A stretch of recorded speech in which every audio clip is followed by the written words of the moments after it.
Any other day, want to go, how's your lover's day going? My lover's day is going amazing. Sounds like Mia. Mia. Did I pronounce it right? Mia?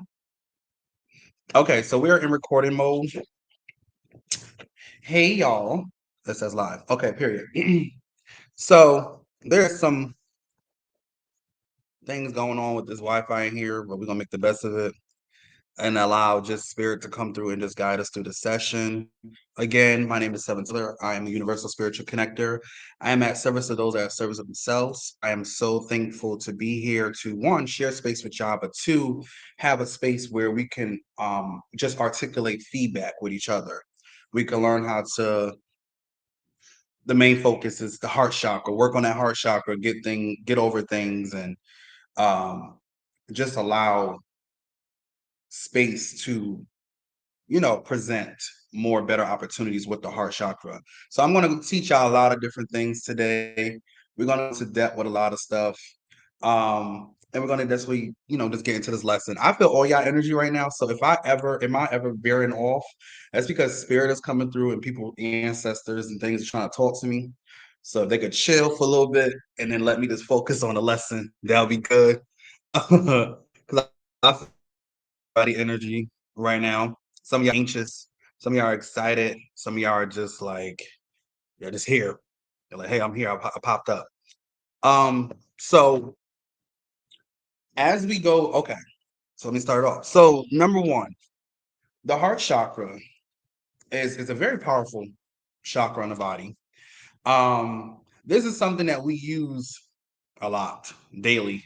And we start to realize that when you learn the pros and cons of it, you start to understand that you too have the magic to oversee it. Sometimes we'll give our heart to a situation like, oh, I'll put my heart into it. That means, I put my indebtedness into the situation, and now it has made me very drained. Or you got so many orbs around you, it ain't funny. Oh God. Hey y'all. You've put your heart into something, so now you feel like, gosh, I just put my heart into something. I done gave something so much life, and now I might feel drained. And that's where a lot of protection spells and different things do at. There might be some people coming in and out as well, by the way, y'all. So a lot of times you'll have individuals that don't know the properties of they don't know how much space are properties that they're giving this permission to. When we deal with individuals that are on their own, I say shadow work path, you know, sometimes a relationship could be beautiful and then sometimes a relationship could be very toxic. Sometimes we're at a learning space with it, and then sometimes we're at a space where it's like, dang, I wish I really took my time before I even embarked in this journey. All experience is experience. Hey, we got to learn some way, somehow. So the first step we're going to get into is how to use it for your better benefits, pros and cons. I always say when you are a creator and you're someone that is looking to create, you want to be able to, like for myself, instance, to give myself an example. When I am creating, I feel it in my heart. And I also feel in my solar plex. I feel the energy that I'm prescribing into this situation that or atmosphere that I'm creating.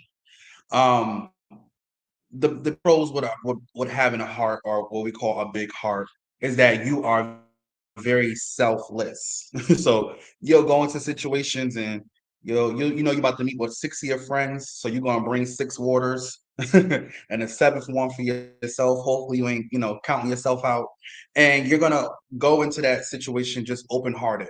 Knowing how to like, okay, here go water for you, here go water for you. We're gonna just constantly keep tapping that. I call it the cup, pouring the energy into the cup. You're pouring into others. That's your heart chakra. A lot of times when we do go into relationships, per se, um, we deal with the duality of, okay, if I am pouring into him, or or pouring into her, or they or them, or whatever pronoun that they identify with, um, are they doing the same? And are they putting me back to a refreshing point, or are they just draining me? And a lot of times people are just like just ripping the energy out of you. Um, when you start to become more aware of like the properties of your heart, you start to understand that selfishness is needed. There's different departments that you could put selfishness in. It's not meaning that you are selfish. It's just meaning like I want to be picky with this. I don't want to give this to everybody. It's not meant for everybody. um, you also start to understand that the boundaries of your heart is very important as well. Because the first time that, because Spirit is showing me, like, okay, thank you, Spirit. The first time that we share a piece of our sandwich with someone, or a drink of our water, or whatever, we're learning love languages with others. Like, oh, okay, I'm gonna, have this experience with you, and you know what, you want a coffee? Let me get you a coffee. Let me make sure that it's the coffee that you like. You like sugar in there. You like a little cream. Like, I'm gonna make it to the best of my ability because I know that's your love language, and I know that the intent that I put into it is what's gonna really pull you in. Now that is a time as well where people can start to manipulate the heart. Because if I know everything that you like, I could dress everything however you want it. I'm like, okay, you want rose petals, you want lingerie, okay, you want, a little beer every now and then. Oh, I can do it. I'm gonna give it to you. But then again, so this goes into more the cons of it. There's other individuals like with yourself, or with outside of yourself, they can start to manipulate the heart chakra. They can start making you feel like, okay, this person loves me. They care for me. They're attentive. They tap in with me. But then at the same aspect, there's something inside of you that says, I don't know if this is really genuine. Is this genuine? I feel hot right now. Yeah, I'm sorry. Spirit is like on me right now. I feel hot. Um, but yes, it's like you don't know if it's very genuine. You don't know if this interaction that you're having right now is very genuine, and it's speaking your language. So you start to inspect it, and then you start to realize like, oh shit, this is a narcissist. Oh shoot, this is just someone that is just manipulating my emotions, because now he or she knows my love languages. Love languages are very powerful, because that's how people start. In many ways, love languages become love spells. That's what Spirit is telling me right about now as we're talking. So as you get more and more closer, hold on real quick. As you get more and more closer into the atmosphere of the pros and cons of the heart chakra, you start to understand that one, I need discernment. Two, I need to be able to trust my heart. There's a beautiful thing I always say: when you bring parent A and parent B together, and then they create you, which is a C, oh, like the heart. Um, it's always beautiful when it's intentional. I will only want to bring children to this physical realm if I'm intentional about it. I don't want to oopsie, no shade at nobody, but I don't want to. I just did it because I want to say I had the intent. Because when Spirit told me that when the male and the female are engaging, uh, the seed starts up here, and then it goes all the way down to the root chakra, where it produces the little swimming things. So when you are intentional about things at the top, at your crown chakra, and then you bring it all the way down to the root chakra, you start to realize like, okay, this is a love. This is a big love language, but this is very intensive. This is very like we want this, we desire this. This is purpose. And I always say this: whether it's making a child, or buying a home, or getting, or whatever the situation is, let's have the intent up here first to go experience. Because other than that, all you're gonna do resurfacing the same cycles, the same toxicness, the same. We almost made it. oops a daisy, stuff like that. So I want people, individuals to be very aware that when you are in a tentative space with yourself, you want to make sure that you are executing that because the purpose and the energy is coming from the heart, it's coming from the soul. When you listen to music, sometimes you can listen to a song, you go, it's my jam. And then sometimes you can listen to newer artists and you be like, I miss it's the heart, it's the soul.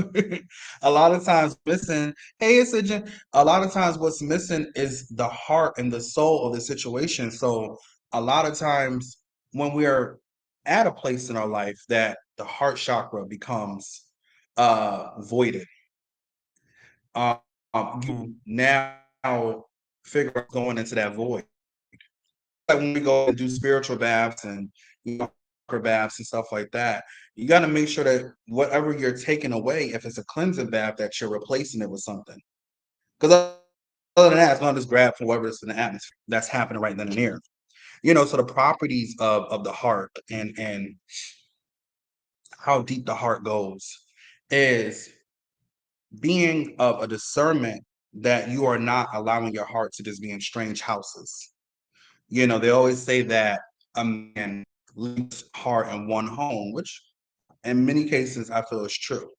In many cases I feel like, you have that one twin flame love, let's just say that you're dealing with. And then you go into other aspects of different homes or hotels, I'm not gonna judge you. And you start to realize that don't no one hit like Tiffany. No matter how many individuals I am indulging with, I'll be very proactive on this live. And no matter how many people I'm indulging with and having this experience with, I know that my heart belongs in that home. Even though people still make brainless decisions. All right, now correction, brainless decisions. You are still acting of a place of love because again, even though the love is toxic, you're still thinking about that one home that you visit that you actually put your heart into. Okay. But yeah, I'm gonna add y'all all in and yada yada yada very soon. But let me start going down this list because I have all my little notes pointed out. Okay, so now we will tap into a little bit of, and hey, everyone that's coming in. Um, we're gonna tap into a little bit of the history of Venusian and how it connects with Venus. So a lot of astrological signs that like Taurus, Libra, and I think Gemini as well, if I'm not mistaken. They have planets, random planets of Venus.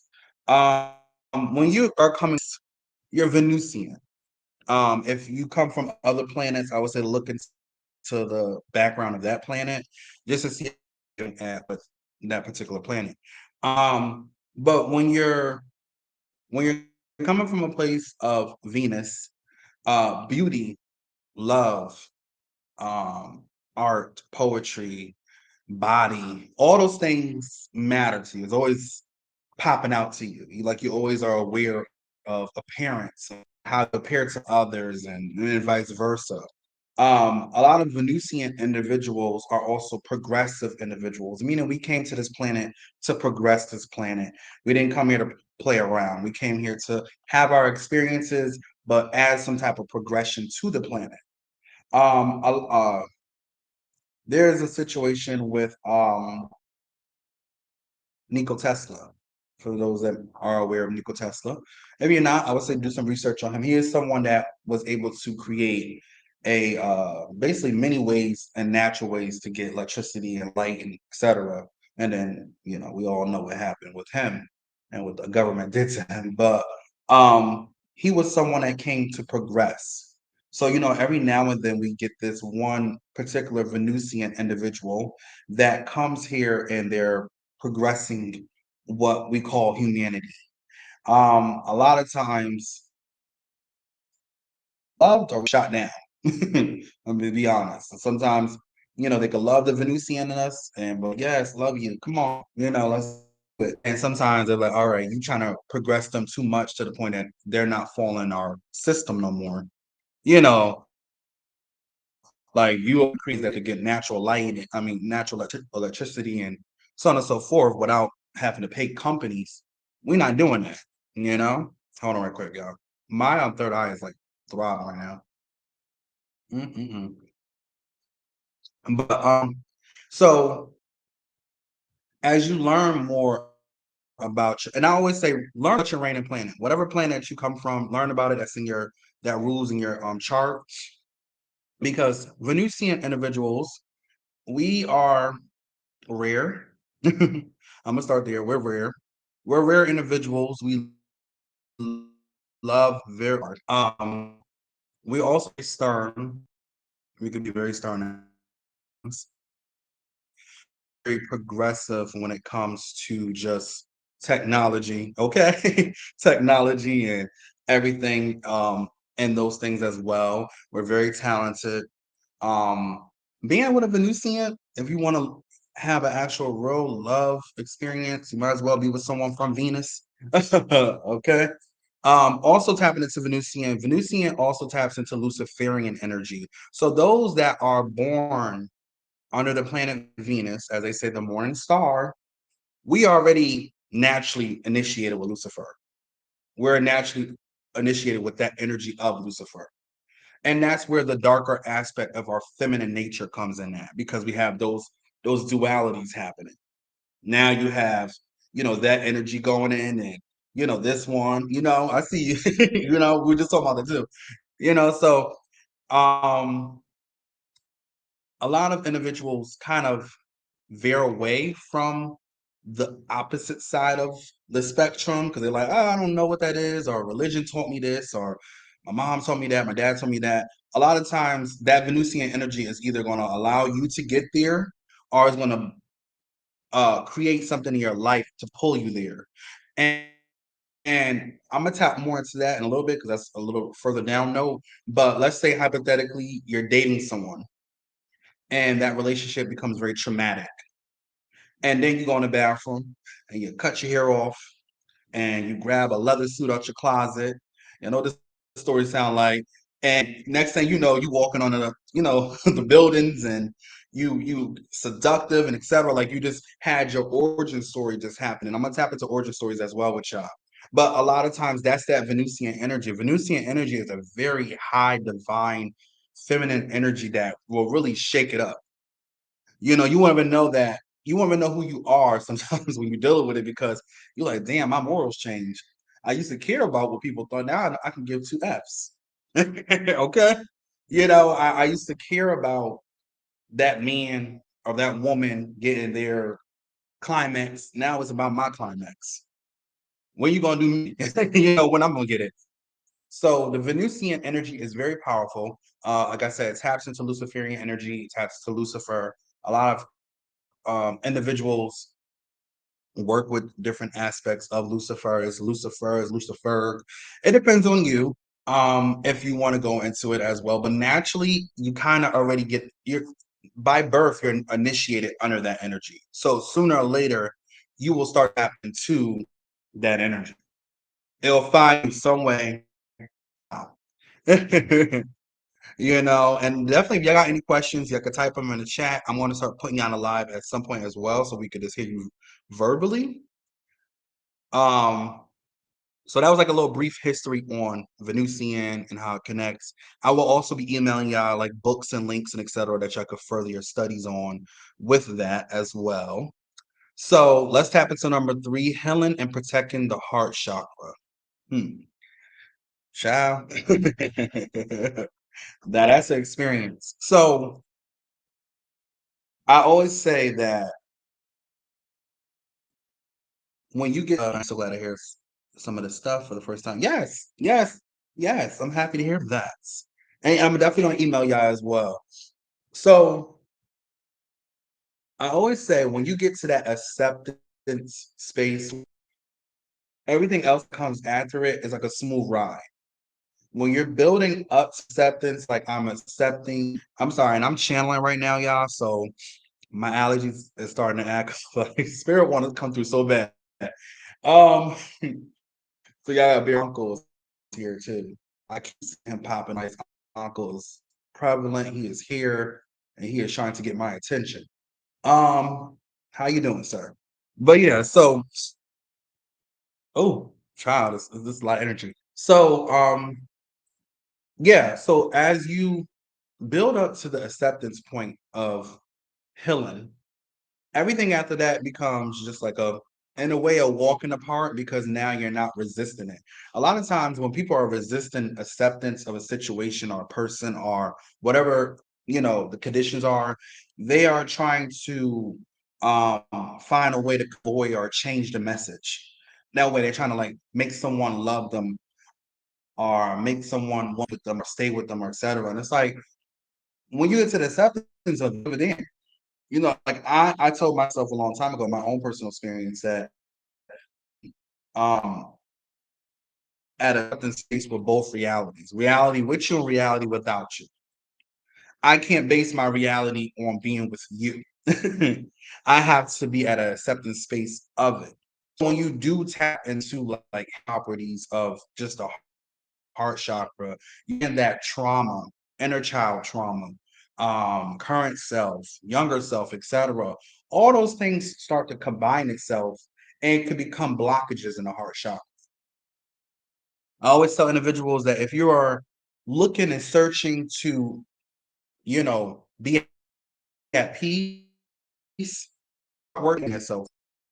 Plus, two, also allowing yourself to ties in the space that you're creating for self. If I give someone something, I need to be able to give myself the same thing. If I'm giving you 1,000 forgiveness cards, I need to be able to forgive myself 1,000 times as well. This don't make sense. Like how with yourself. Also have a balance with yourself. So when you're dealing with the tears of the heart chakra, you start to realize that the heart it wants what it wants for one, even when it's not a good relationship. But the heart is always yearning for experience because it itself is its own intelligence.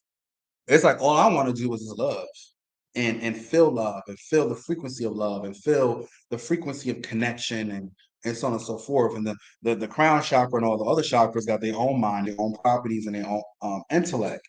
So it's like when you're dealing solely with the heart chakra, you start to realize that this thing is blind sometimes. Sometimes you be like, I know this man ain't for me, but I'm yearning for him.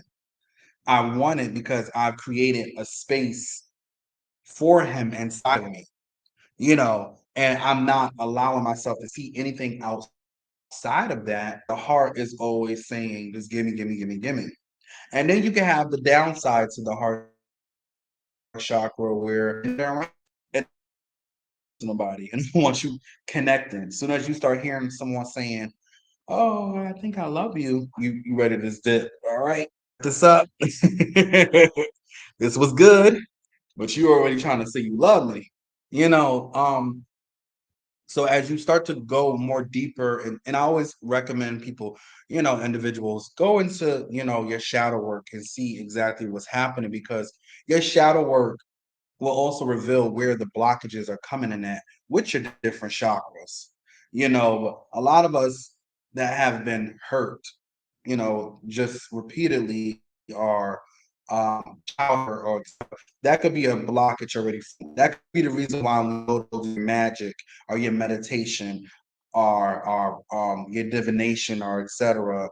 You don't feel connected to the source as you should, because that blockage is there. So it's good to identify the blockages and also just learn how to one forgive yourself. Some people are so wrapped up. Even today, today is Valentine's Day.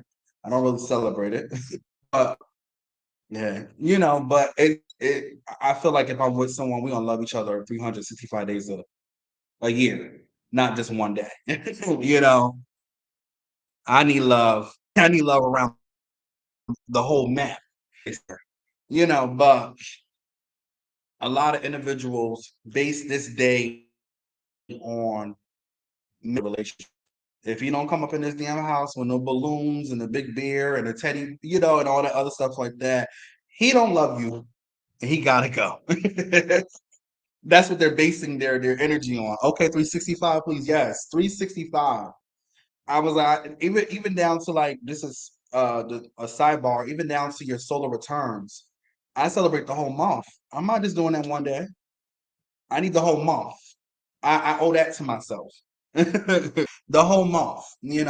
So it's like a lot of individuals that base their heart chakra on physical properties are the ones that always need to have physical in order to see love is there. When you base your heart chakra on connection and soul and energy, that man can come in the house with a damn t-shirt. Because the intent of the t-shirt was there, baby, thank you. Let me see that shirt. Like you're there. You love them. You understand them. You take it in. You know. But some people that are basing it just on physical, he or she has to do something in the physical. You got to come in here and bring this, and then bring some more stuff, and load your cash app up real quick. Nothing wrong with that. There's nothing wrong with that. But try to make sure that your discernment with it is not always a physical situation because you can start to dilute your relationship. You're making it based on just physical exchange. Our relationship should be based on just soul exchange, energy. Look at my partner and be so in a admiring space with him. I should be able to feel aroused and all those different things all at once, hot and cold. That real type of love. Like, I've experienced that maybe once or twice, where you feel them. I'm like, oh God, I can't wait to get home. Because you feel their energy. You feel them inside of you, because y'all done shared DNA and all different type of stuff. So y'all connected as one. That's what's really making y'all together. The physical of a ring or signing a paper, etc. That's just a physical magic, that you're doing. Like that's the physical. Like, okay, I'm gonna burn this candle for healing. But you already know that the intent that you put on the candle was for healing. So it doesn't even matter if you really burn it now because you already know the intent is coming from it. But you still burn it just to give that physical part of you the ease. Like, okay, you're doing it. You know, that's why we do magic a particular way because we want to ease the physical first, and then we get into the spiritual aspect of it. Like, okay, you just burnt that candle for healing. You just took a spiritual bath for cleansing or renewal of energy. Like, so as a ritual that you make it, I guess, solid. Yeah, I'm gonna go with that. I guess, yeah, you do a ritual in your head to make things solid. So the solid thing is, I take this, I drink this, an exchange happens. So now I feel the solidness in that moment. I just drunk it. It happened. So that's the same thing when we're doing magic, when we're crushing up them herbs and, you know, dressing a candle and cleansing it and, talking to whoever we talking to and asking for the power above and whatever you do in your practice.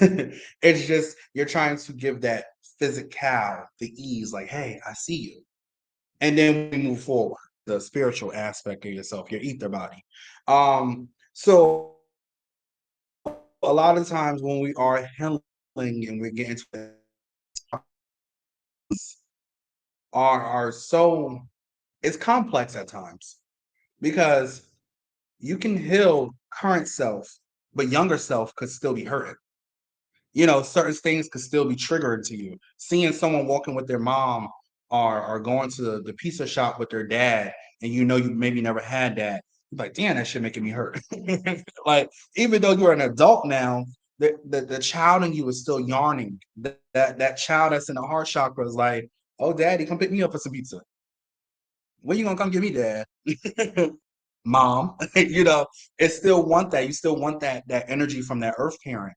And again, you want to please the physical. It's not the fact that you're truly, truly missing it. It's the fact that in your mind, by going to the pizza shop with your dad or mom, it's the physical ritual that's happening.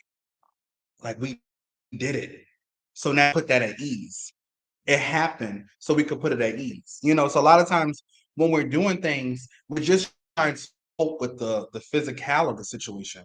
It's not really the spirit that's being invited into it. You're kind of just being mundane with, okay, I got a coffee, I'm drinking the coffee. Okay, I did it. It happened. That's solid. I can't say I didn't do it. I can't say I didn't experience it. And that's what happens with the heart properties when you're only thinking about the physical. Now, when you get to the spiritual sense of things, you start to understand that when I drunk the coffee and that warmness came down, what did I feel after it? Did I start to feel the caffeine kicking in? Did I start to feel the energy or the butterflies kicking in when me and him kissed for the first time, or me and her kiss for the first time, or whatever the situation is? Or did I just think that it was just based in the physical? Like what's going on in the inside? That's something that you have to ask yourself when you're dealing with your heart chakra. What am I feeling when I see two older, individuals in love for 60 years? Or what am I seeing when I see a child that's innocent like myself at one point, that's with a healthy, what appears to be a healthy mom, but I didn't have that reality. What are you feeling in that moment? What is your heart saying? Wow, that's beautiful. Or is your heart saying, damn, this shit is triggering me? This is effing me up. You got to figure out what conversation you're having, because again, you'll start to have a lot of situations where the complexity of if I love you and I grant you this love, do I ask for something right away, or do I allow the energy of us to fill each other cups? You know, because some people are just going into it like, okay, I got your coffee, give me my dollar. Then you got someone say, hey, I got you a coffee. Pay me back when you can. I just want you to have a beautiful day. All right, I'm gonna call you back. All right. Different, different energies. Are you using your heart chakra to gain solely? Or are you using your heart chakra to have a feedback? And that's a give and take. How do you feel when you give your heart to a situation and you don't get the instant gratification? Like, do you base it in like they don't love you, or do you feel that I'm so used to how, or the physical aspect of things, that I don't give things time to nurture itself into my heart chakra? Those are things to ask yourself, because there's a lot of individuals that are dating right now, and it's like if your boyfriend or your girlfriend don't give you that instant text back or that instant call back, or if they don't answer your call away, I don't like them. I'm beefing with them. And they could just be in a meeting. They could be out here handling business. They could really be having a day to themselves. You know. Hold on, I'm reading one of some questions. Wow, most times we are not in our heart chakra that is came. Yes, yes, we're not, and not being intentional at all, because it's like we'll base everything solely on receiving. Like we'll receive.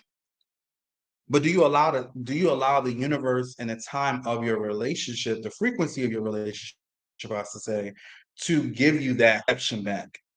Or do you feel like, okay, hello, I done sent my $2. Where y'all at?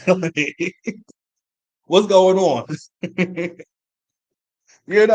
And I laugh at it now, because I guess because I became less human with things, I could see things from a universal perspective. I could see when we talk to our spirit guide, and now bring them in, bring me somebody that's even. And they're like, we already did. You just didn't have the patience to get to that point with him or her. Or it didn't come in the package that you wanted to come in. Some things are better earned. Learning the art of earning is a big thing. If I could earn your, and that's one of my love languages. When someone works to earn something, oh, I'm gonna fill that cup up, give it to you, because they're intentional.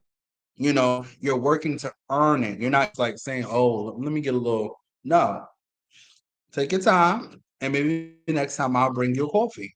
Maybe next time I'll be intentional and bring you a coffee because I feel like you're being intentional with me without me giving you some physical. This is the physical. If I don't have this, will you still invite me in for the meeting? Or do I have to have a coffee for you and a coffee for me too, for you to feel like, okay, let's talk? Think about that when you're dealing with individuals and when you're dealing with the healing properties. When it comes to your parents, if you don't accept the role that they play, you will always be in a resistance of that role. Some earth parents are part of your karmic debt. Some of them are putting you through that challenge to build that character. Doesn't matter how much you're loving on mommy, doesn't matter how much you're loving on daddy. There are some individuals that do not know how to just produce what you can. And that's okay. We want everybody to be on our time. And it's like sometimes they can't produce that. Sometimes familiar place. Now, either I work with you and say, hey, this is my love languages, this is what I like. This is either I'm gonna work with you and teach you, or I can just start to just reject the experience and all because now you're not serving me no purpose. That's why it's a thin line between someone. Hold on, let me get to that comment. That's why it's a thin line between someone being what you want or being an idea of what you want. It's a big difference because you'll have an idea of a situation. I feel like we would be good together. We would be this, we would be that. And then you get the situation, oh, this ain't working out because shit, you ain't doing shit I said or thought about in my head. So now I got to eat myself. Then you have situations that you go into the experience and with an open heart and you say, I'm willing to allow you to who you are. And I work from there. Now, at that point, I could either work with it or work away from it, but allow that person to present what they have first before you start to build them into a character that they're not. That's people that's trying to force someone to marry someone to be in a relationship or force someone to father their children and vice versa. It's like I want to see what you already come with. And if I don't feel like that's meeting my quota of who I am as an individual, then rightfully so, I decline. Better luck next time. But if I feel like I'm doing it based on, oh, I could change them, I could make them into this, or I can make them into that, then I'm using more of a physical reception than a soulful reception with the situation. I'm making you, molding you into something versus allowing you to just blossom into it through your metamorphosis and it's all, when you do bring when you do start getting to the properties of healing the heart chakra, you want to start learning what is your heart saying? What is it saying to you? Is it saying right now we're ready for a relationship? Or is it saying, girl, we should chill? I think we got bruised up enough from Bob and Tim and Ryan. I think we should chill, take some time to ourselves, and allow what we feel already to just connect that way. Then also once you start to understand the language that your heart is speaking to you, and a lot of times people are, well, what's the language? It's the energy. Are you excited when you're around these individuals? Are you like pulsating? Are you like, oh my gosh, I can't? Oh, what if he kissed me? What if are you having those moments? Are you having like that nigga better not kiss me? He better not put his hands on me. I'm over here to watch this movie. That's it. Like, what is your attitude in a situation? Because again, that's frequencies that you're dealing with. That's your heart that you're dealing with, and it shows up in different ways. You can be happy with the most simplest thing if the gratitude is there, if that space is there. And then far as like far as like protecting your heart, I always recommend individuals at some point. You don't have to, you don't want to. At some point, start working on your force fields. I always tell individuals to start, envisioning a force field. You can pick whatever color you want. The imagination is the closest thing to your manifestation tools, and start to what's like a little bubble around me, and it's electrical, zizzing all over, zazzing all over. For other individuals, it might be something, those are different. Start getting you a nice little black candle, write your name on it, birthday, etc. The intention of what you want on that candle. Are we still here? Oh, we back. I'm sorry, y'all. I thought the camera was going out. Get you a black candle. Write your name, your birthday on the other side. Write the intention, protection. You can even do sigils on it. And there's some other ones other things you can do on that as well. And just say that you want to yourself, protect your heart, protect your energy and stuff like that. And when you're working with magic, you're feeling a lot of the energy in your soul, in your heart. So it's like make sure that heart chakra is open so that your magic could be, instantaneous. It could be on cue. It could be on the go. Because a lot of people have blockages and they're trying to, girl, let me do a spell for myself. But you're not feeling the spell. You're not there in the spell. So it's just basically tapping back into that disbelief system with yourself. You're not believing in your magic to go anywhere. You're not believing your divination is going anywhere. You got to have that self belief system happening immediately with yourself.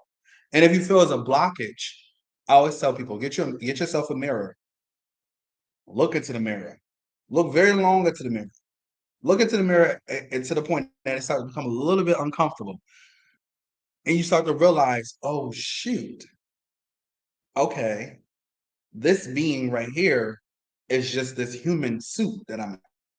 There's other aspects. I'm sorry, I'm downtown, so deep in it. So, um, there's other aspects to me. So I got to start to get comfortable with me, myself, and I. Those are three different entities right there. I got to start getting comfortable with the layers of myself. I got to start getting comfortable with, stepping into that more darker aspects of myself. And darker aspect does not always mean like, oh my gosh, you about to be hexing people and stuff like that. No, it's just more so dealing with the subconscious self. It's dealing with those different properties of self that, white and light magic might got you a little progress, but that dark magic, in my case, certain aspects of it has gotten me to a better space in regards to just like how I'm able to look at things from a universal perspective, you know, understand that the white magic or light magic, I should say, and dark, they have their properties and they have their space in your life too. Be at duality with both because you need both. If you run around here trying to have this hyper positive attitude and etc., and there's nothing wrong with being in a good mood, there's nothing wrong with being a positive mindset, but the hyper positive is everything got to be positive and everything gotta. It's like you start to imbalance yourself. It's like, baby, tap into that darkness a little bit. Get grounded. Start talking to particular beings. Hello.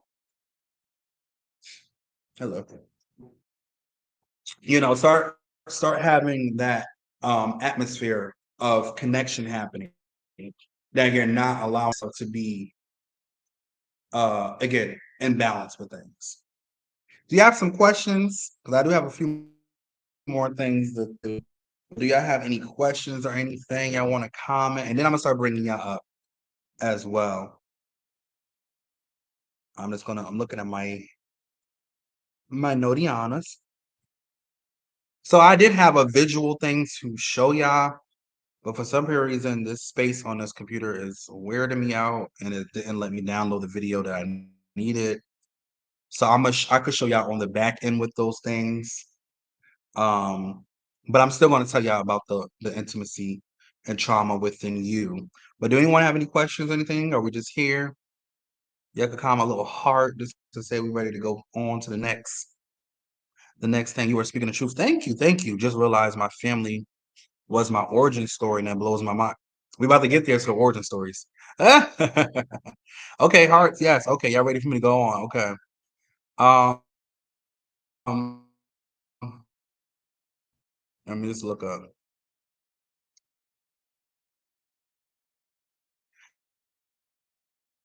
Emotions definitely does go into food. Yep. Even when you're cooking, food magic. Let's get I'm sorry, I'm channeling them. It's like anytime I do anything group,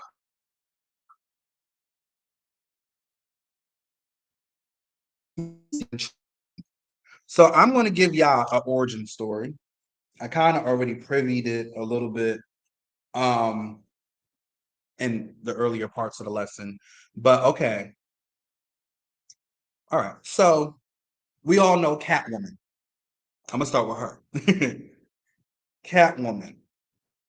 I love the Halle Berry version and the Michelle Pfeiffer. I really love the Michelle Pfeiffer version of their portrayal of Catwoman. And Catwoman was a woman that was submissive in the business world, doing what she could do. Nice little apartment, maybe date here and there. Boss kind of was trying to sexually harass her in different ways. Then they get into something. She sees something. He pushes her out the window. She falls out the window. She hits the ground. She dies. And then guess what comes? The feminine felines come and arises her, which is the cats. So her origin story taps into this lesson because that feminine destruction found her and used the cats to bring her to life. Now she becomes Catwoman.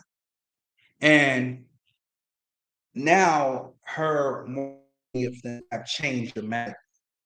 Now, now she wants some payback. Like, oh y'all niggas about to pay. As you go deeper into life and experiences, you start to realize that you have intimacy bearers, and then you have trauma bearers, and then you have the origin story. Intimacy bearers are individuals that are very loving, understanding, universal, at times very selfless. They don't really have that much of a selfish bone in them.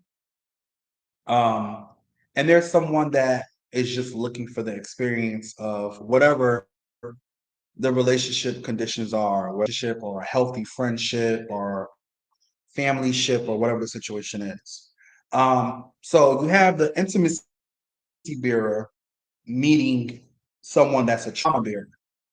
Now they are the opposite of the intimacy bearer because now they are coming with selfish energy, very very proficient in just being self-absorbed, egotistic, narcissistic, um, don't know how to communicate their emotions like the intimacy bearer, don't really see the life outside of where they're at or above the rainbow.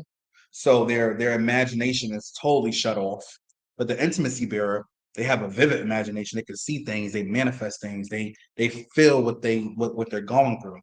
Um, so when you have the intimacy bearer and the trauma bearer getting together in a relationship, and let's say something very traumatic happens, a fight, cheating, whatever it is, um, that individual starts to have what we call the origin story.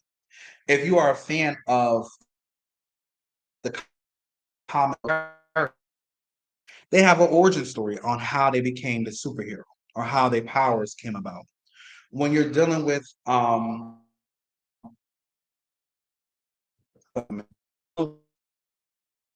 just origin stories of individuals, you start to realize that, excuse me, hey, you start to realize that the origin story of Catwoman was at one point she was an intimacy bearer of just good energy, dedicated, submissive to the business life, etc. And someone does her in, she falls out the window. The felines come, they eat on her, which is just a transformation of the divine feminine energy going inside of her darker aspect, um, which she becomes Catwoman. Um, then that becomes her origin story because when you're going throughout this thing called life, you start to have you may start off as an intimacy bearer, or you might start off as a trauma bearer. It depends. Depends on what spectrum of life you're coming from. And there's people that could convert from one to another as well. Um, but the origin story in regards to like what you're experiencing as an individual, it starts to play itself out. Because it happens. She might start wearing all black now. She might start She might cut her hair. She might change her hairstyle up. She might start wearing more seductive clothes or more provocative things or him. 'Cause, the guys as well can have the origin story happening. And it's like as you go deeper into the aspect of the origin story, you start to find out that because the heart chakra was challenged in this moment and it converted over, now you step in a whole new realm of frequency and energy with yourself. Now you're a badass, a natural badass. Now you're kind of the cool person that really don't care much about things no more, and kind of like, I do what I want. I make my own rules. F you, like you become really rebellious with self, and that's needed, especially if you always lived your life. Are you good? You need something? Call me for anything. All right. I'm telling you, I'm right here for you. The longer that you live in that submissive space, which is what Catwoman origin story was telling you, she lived in a submissive space. She didn't feel seen. She didn't feel heard. She wasn't dressing up. She like an old ass woman. Sometimes it's the trauma interacted with the intimacy. Her origin story begins. Now she's Catwoman. Now she's someone that everyone wants to be because she's so free and she's so addicted and she's just in touch with that feminine nature. And feminine nature is very destructive, at times because it holds no bars for anyone. Anyone can get it. Now, when a masculine energy slides in here, it gives it some structure. But that feminine energy is going to be pop, pop, pop, pop, pop. Don't play with her. Don't play with it. A lot of times, have a lot of Venus in their charts, etc. Also, exude that as well, i.e., myself. You just start to play at your own nature, and thinking for yourself is the most freeing thing that was ever freaking invented. You know, do you have any questions on that? I guess I'm gonna pull you up here on the chat itself. Um, but we got a few more notes to go through. But did y'all understand the intimacy and trauma bearing? This is also going to be in my book that I'm working on as well. I break down more different psychological examples. That was so clarifying for me. Yes, thank you. Okay, yes. And I wanted to do the visual, but yeah, this damn thing, like I said, this computer's acting crazy today. Um, so the many forms of love we sign and agree to. We could tap into that. Um, This also taps into a book of minds that's called The Principles of Permission, Shifting the Mental. It's when you consciously or unconsciously subscribe or sign to the conditions of others. You're agreeing and signing to these conditions. You don't know what these conditions are. You just want to sign it and get it over with so you get your product. When you're dealing with individuals, we sign these terms and conditions spiritually. And when we're attached to a relationship that's kind of very voided or vulgar. All we're getting is this half-ass experience. Like like Brandy always said, almost made you love me, almost made you cry. Like she knew in that moment. I signed up for a relationship that was just one-sided, and this person didn't see me. They didn't see the aspects of me. They didn't see anything. All they knew was I was a threat when I really was more so the superhero in the situation. I was saving them from them in many ways. So when you're dealing with that type of like love and intimacy and the signing of the conditions, you start to realize that the first time you sign a condition is when you say it's okay. Maybe he didn't come to your job on time. Maybe he didn't bring you the lunch. Maybe he stood you up. Maybe, whatever the situation is. And you be like, it's okay. It's okay. It's okay. And I remember even in my own personal relationship, when my ex-partner would have their little binging of alcohol, and the next morning he's back to his sober self, um, he would apologize and I would say, it's okay. And then one day he did it again, and it was the morning time, and he apologized and he said, I'm sorry. And I said, okay. He was like, you're not gonna apologize? I said, I got you in the bed, didn't I? Oh, okay. The hell am I apologizing for? Like, because at that point, when I kept saying it's okay, I was giving him permission to keep doing it over and over again because he already knew the ritual. He already knew I'm gonna wake up, we're gonna talk, I'm gonna apologize, and then I'm gonna say, it's okay, baby. You just had a drink. It's okay. So it's like I was signing his terms and conditions, and then I rewrote my contract out of the blue. So when he went and said it to me again, I was like, okay. And he was like, oh, well, you're not going to apologize? What am I apologizing for? I didn't get drunk. I wasn't supposed to. Really assuming in this more than a partner that's being supportive of someone that's dealing with alcoholism. Let's make it make sense.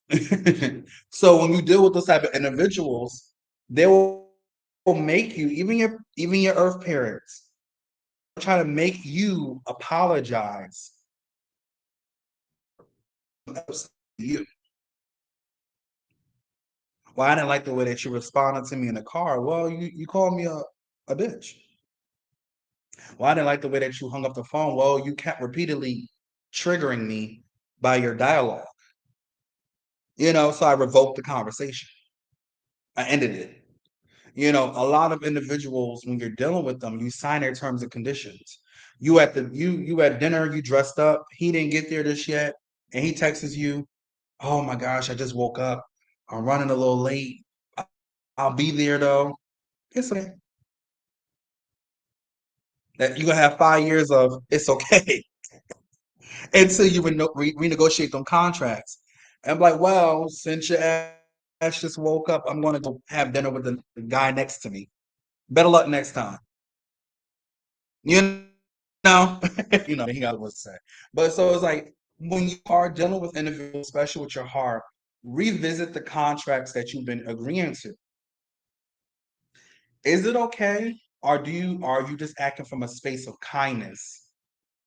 And then now you gotta question that kindness. Why am I allowing this kindness to bring me to a place of being submissive to something that's not submitting to me? That's imbalance. If I was running 60 minutes late for our date and you dressed up and ready and I'm coming in there with a hoodie on and you looking like you about to go to Oscars and I'm looking like I'm about to go to the Soul Train Awards, like what's going on? I can't keep okaying the situation. I can't keep saying it's okay, baby, because it's not okay. So we got to be aware, subconsciously about the terms and conditions we sign with individuals, and it's not always just relationships with romantic relationships. It could be your friends, it could be your family, it could be your jobs, it could be whatever you're doing, it could be the businesses that you're running. By saying it's okay all the time when it's really not okay, you're just signing that terms and conditions of that treatment. Revoke it. If you don't like what was being said or you don't like how you were treated in the situation, it's not okay. Yeah, it should have been up. Better luck next time. But some people don't like that energy. They're like, wait a minute. But sometimes you got to keep people on their toes. So always revisit. And I always say, definitely you could check out my book, The Principles of Permission, Shifting the Mental. I go into more deeper aspects of the constant terms and conditions that we sign when we're dealing with other individuals and how we, you know, I got to give my it is. One day, back in 2021, I was in the gym and I was listening to Lisa Nichols. This is a motivational speaker that I listen to here and there. And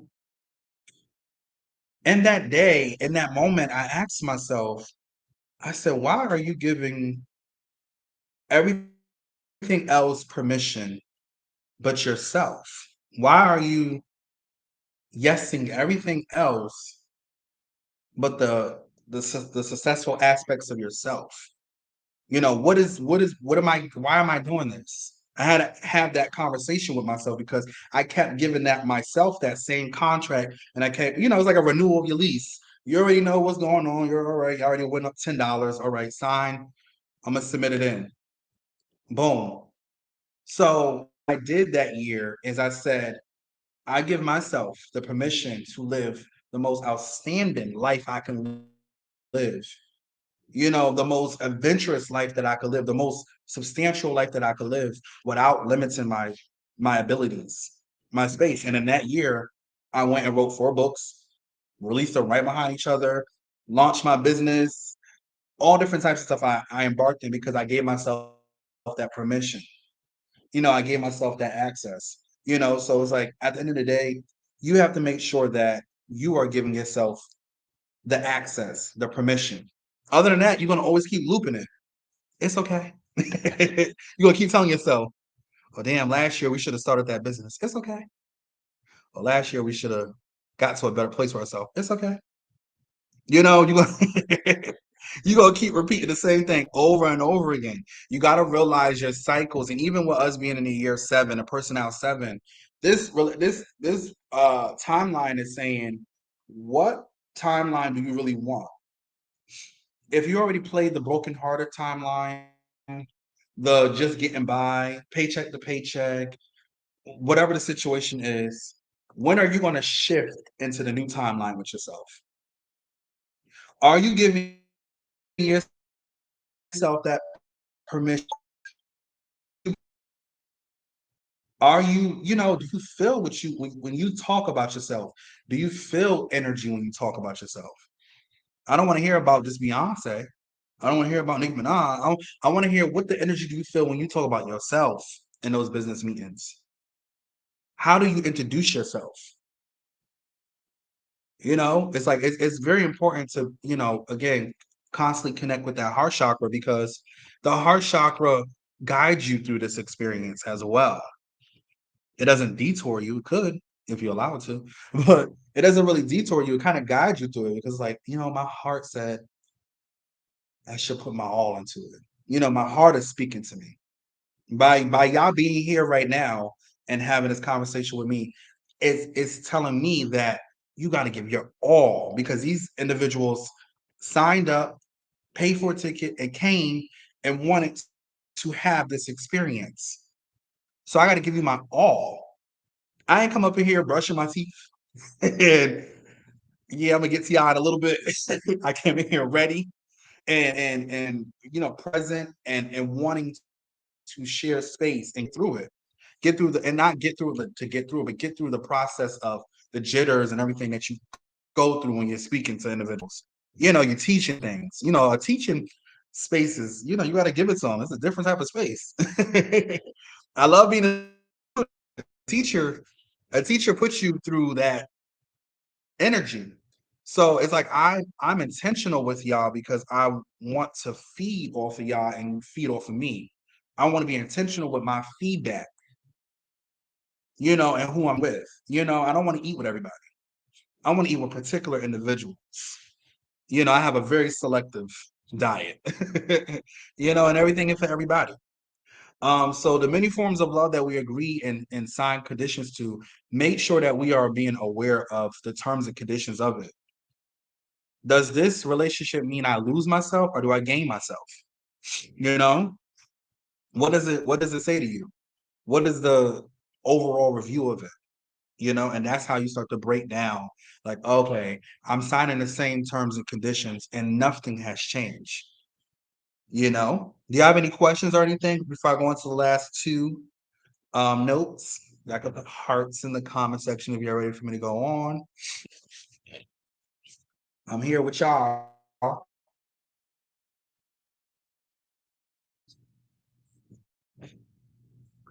Let me know.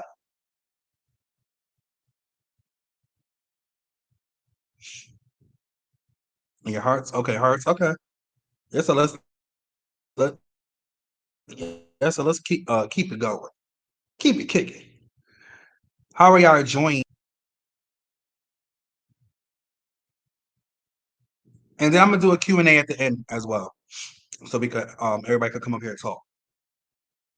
Um so let's tap into heart chakra magic, shall we? So there's many different methods that you can utilize. I'm gonna start off with two go-tos of mine. You can get you a white candle or a red candle. This is for people want to cast spells for self, not on others, but for self. But you can get a white candle or a red candle if you really want to be very privy. Get your get you a red candle. Red candles are for passion. Let's say you want to have a heart chakra bath. You want to be intentional with everything. That means you want to get some rose petals if you want to, your favorite oils to put in your bath, your favorite music, set the tone, have set lights off, light the candle. Those are different ways. Like heart chakra baths is one of the ways to like start pulling that love back into you because a lot of individuals will come and say like, "Hey, I want love. I desire love," but like it's not really as like prevalent in you. So you got to start working with different varieties of it. One way is to start working on self-love. Make sure that the self-love is there present before you start requiring love from other individuals. So I always tell individuals start with heart chakra baths twice a week. Start going into the mirror. And again, sometimes when we're in the mirror could start feeling strange because you start to have that hyper awareness of, uh, I'm somebody. I don't know about y'all, but sometimes when I look in the mirror, I'm like, wait a minute, this is I'm in here. I'm having that hyper awareness. Go in the mirror, I love you. I forgive you. I understand you. Like speak to yourself. You can speak to everybody else and start speaking to yourself, and start saying and you start getting comfortable with saying you love yourself. So that way you're not always looking for that aspect all the time. Hey, are you? Sometimes so that you're not looking for that aspect all the time in all your relationships. Because some relationships you might not get to that even ground. You might have some individuals that just don't know how to love you back.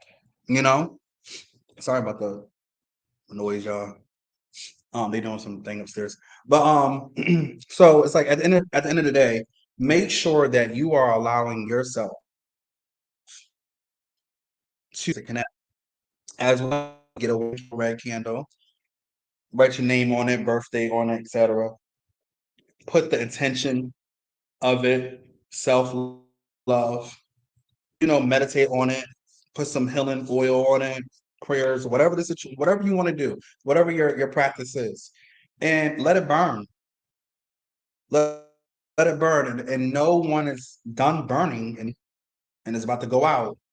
That is you sending off that reception to the ethers. Please bring me that self love that I'm looking for. Please allow me to see the self love within myself so I can stop looking outside myself for things that I already have ownership over. Individuals are going into this world looking for love, looking for someone to care for them. You got to care for yourself first. You got to get there. It's not about them. It's not about anybody else. It's about you. So you can start off with your spiritual baths, heart chakra baths. You could cast some spellianas. You can meditate to different chakra frequencies. Um, you can write down things as well. They show me all these different things you could write down. You could write down things as well. There's a many methods. I'm a little more into more well, and I can email y'all as well. But this is start off with heart spiritual baths, spells, meditation, solitude of silence. Understand that the message that's coming through that's convoying. When people, a lot of individuals that are tapping into divination, sometimes they're worried of them reading from themselves. And it's like, no, when you are reading with someone else, my emotions don't exist in this moment. I am feeling everything that you're going through, everything that is happening with you. So I'm just convoying and what's happening. So you don't feel like you're going crazy. The heart enough to keep it, you know. I'm sorry, y'all can see me? Okay. This camera. Spirit is messing things with things. But we're gonna keep it pushing. So there's many methods that you can start off with heart chakra magic. I would start off with some meditation. I would start off with some spiritual baths, casting some spells. Get familiar with stuff that, oh my gosh, I'm casting a spell, I'm gonna go. Hell is a mindset. Heaven is a mindset too. Beings know what we doing down here. Like this is not foreign. So get in that to cast, your small spells and see how you feel after them. I'm not telling you to go out here and cast love spells on people. Don't do that. But do a love spell for yourself. Say I want to attract as much love as I could attract to my, because someone's up here that I feel the most is someone is battling with self-love up here. I feel it. I feel it strongly. So I want you to give yourself permission to have nothing but the utmost space and opportunity to love self the way that you should be loved. Don't look for nobody else to love you. Whatever they give you is extra. Build your foundation and understand your foundation too, because sometimes when you don't understand the foundation of who you are, you just settle for anything that's placed your way. Like, oh, okay, I'm supposed to be doing this. Oh, okay, I'm supposed to be doing that. Okay. No. Understand what you're doing. Understand the properties of you. That's very important. That's very, very important. I feel that way too. I'll be like, wow, I'm really in here. Yeah, child. I'll be having those moments all the time. Whatever they give you is extra. Yes, extra. Whatever trying to give me is extra. I already got it. Oh, you trying to give me love? I already got it. Dignity, self-respect, confidence, talent. And it's not to say that what you offer me is not equivalent or respected. It's just I don't want you to ever think you coming into my house and furnishing it because you're not.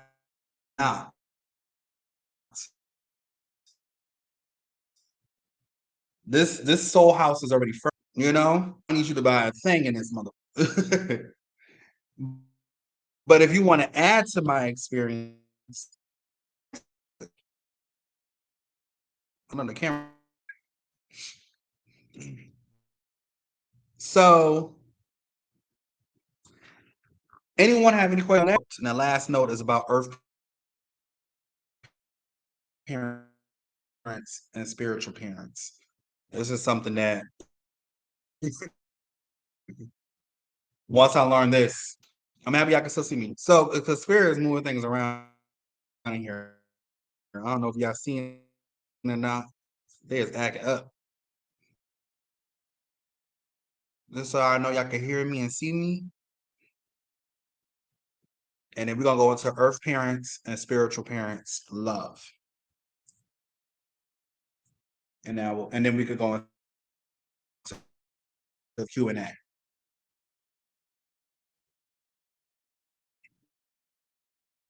I had a feeling. I don't know what spirit. Granny, she's kind of short. Short woman. The spirit is always doing this. Can y'all see me?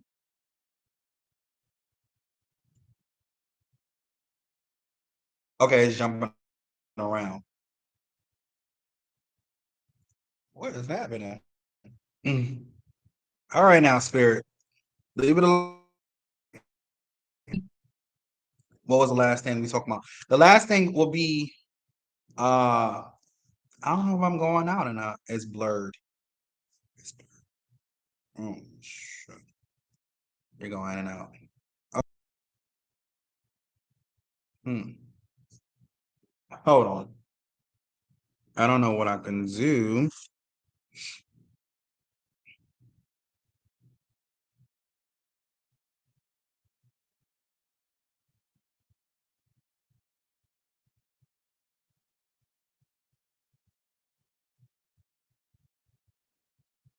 Okay, how about now? Still blurred?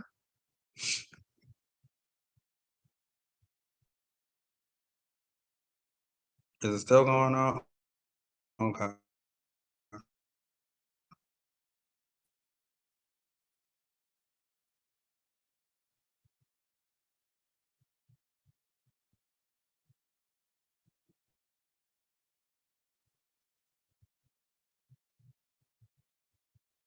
What is going on? Okay.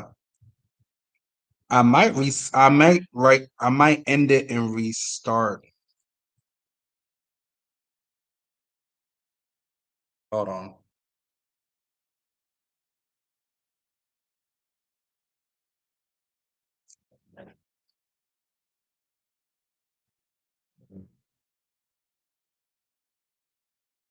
Hold on, y'all. I might just have to enter it on my phone.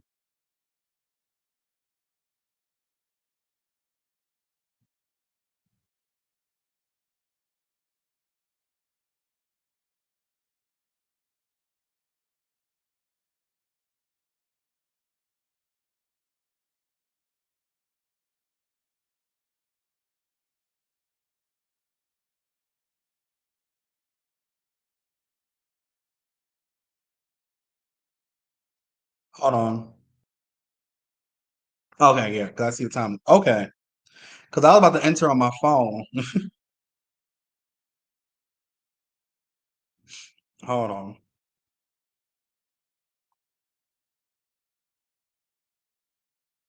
How about now? Y'all can see me? I'm still going in and out. Okay, hold on, y'all.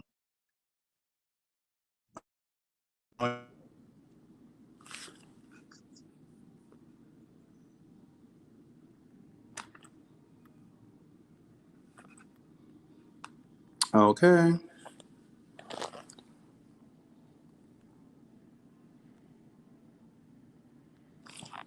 Did I mute? Can y'all hear me?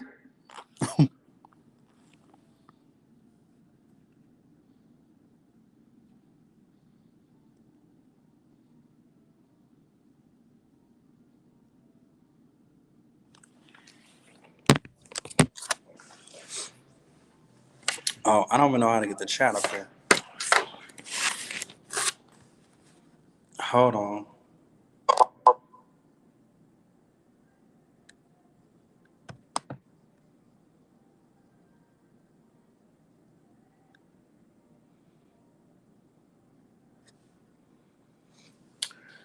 Okay. I don't know how to get the chat up here. Oh wait, I see it. Your phone is crystal clear. Okay, period. Y'all can hear me? Okay, can y'all hear me now? Okay, wait, hold on. Okay, yes. Okay, I'm sorry, y'all. I had to switch over to my phone. Um, child. The damn what's name? So the last thing I wanted to talk about, and then I could bring some of y'all up here, is I wanted to talk about uh spiritual parents versus earth parents love. Like I said in an earlier lesson, um, a lot of our earth parents are a part of the debt, the karmic debt that we are basically going through this human experience. And when you're dealing with those type of elements of things, you start to realize that, oh, I'm going through this because X, Y, and Z, or whatever the situation is. So when we're dealing with some earth parents, you start to realize, hold on, because I'm starting a channel. Anytime the allergies start, everything start. I feel spirit. Oh my gosh, they just bother me today. So, um, anytime that you're going through an experience of, let's say, you're dealing with individuals that just don't get you, they don't understand you, it seems like they don't know how to support you, they don't know what it is to be at a space with you where you're elevating and navigating and so on and so forth. Those times, those roles that they're playing are, earth parent roles. A lot of earth parents aren't for you.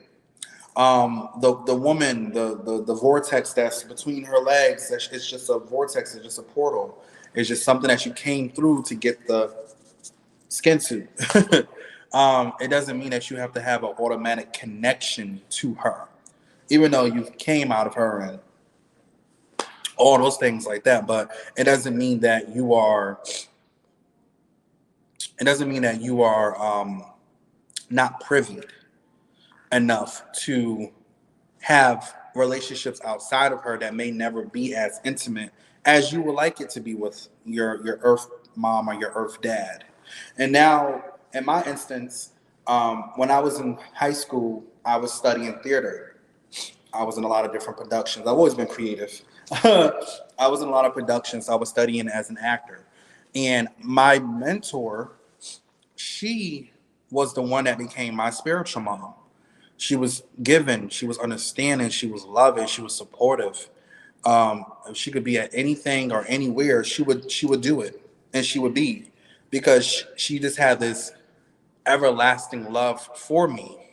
And that was the first time that I ever felt genuine, authentic love, where you didn't want anything from me, you didn't desire anything from me, you didn't care about me giving you money or whatever. You just wanted me to be in my best foot, in my best space, my best life. You know, and when you're dealing with, in my case, my earth parent, I felt it was more restrictions with her, because I feel in many ways my earth parent reflects on the possibilities that she could have took in her spiritual gifts if she would have just trusted in herself and so on and so forth. So I feel like sometimes it comes from a place of jealousy. Sometimes it comes from a place of, they just don't, y'all don't, it's just no connection. Like, I know that you're my parent and that we have a relationship, but I can't,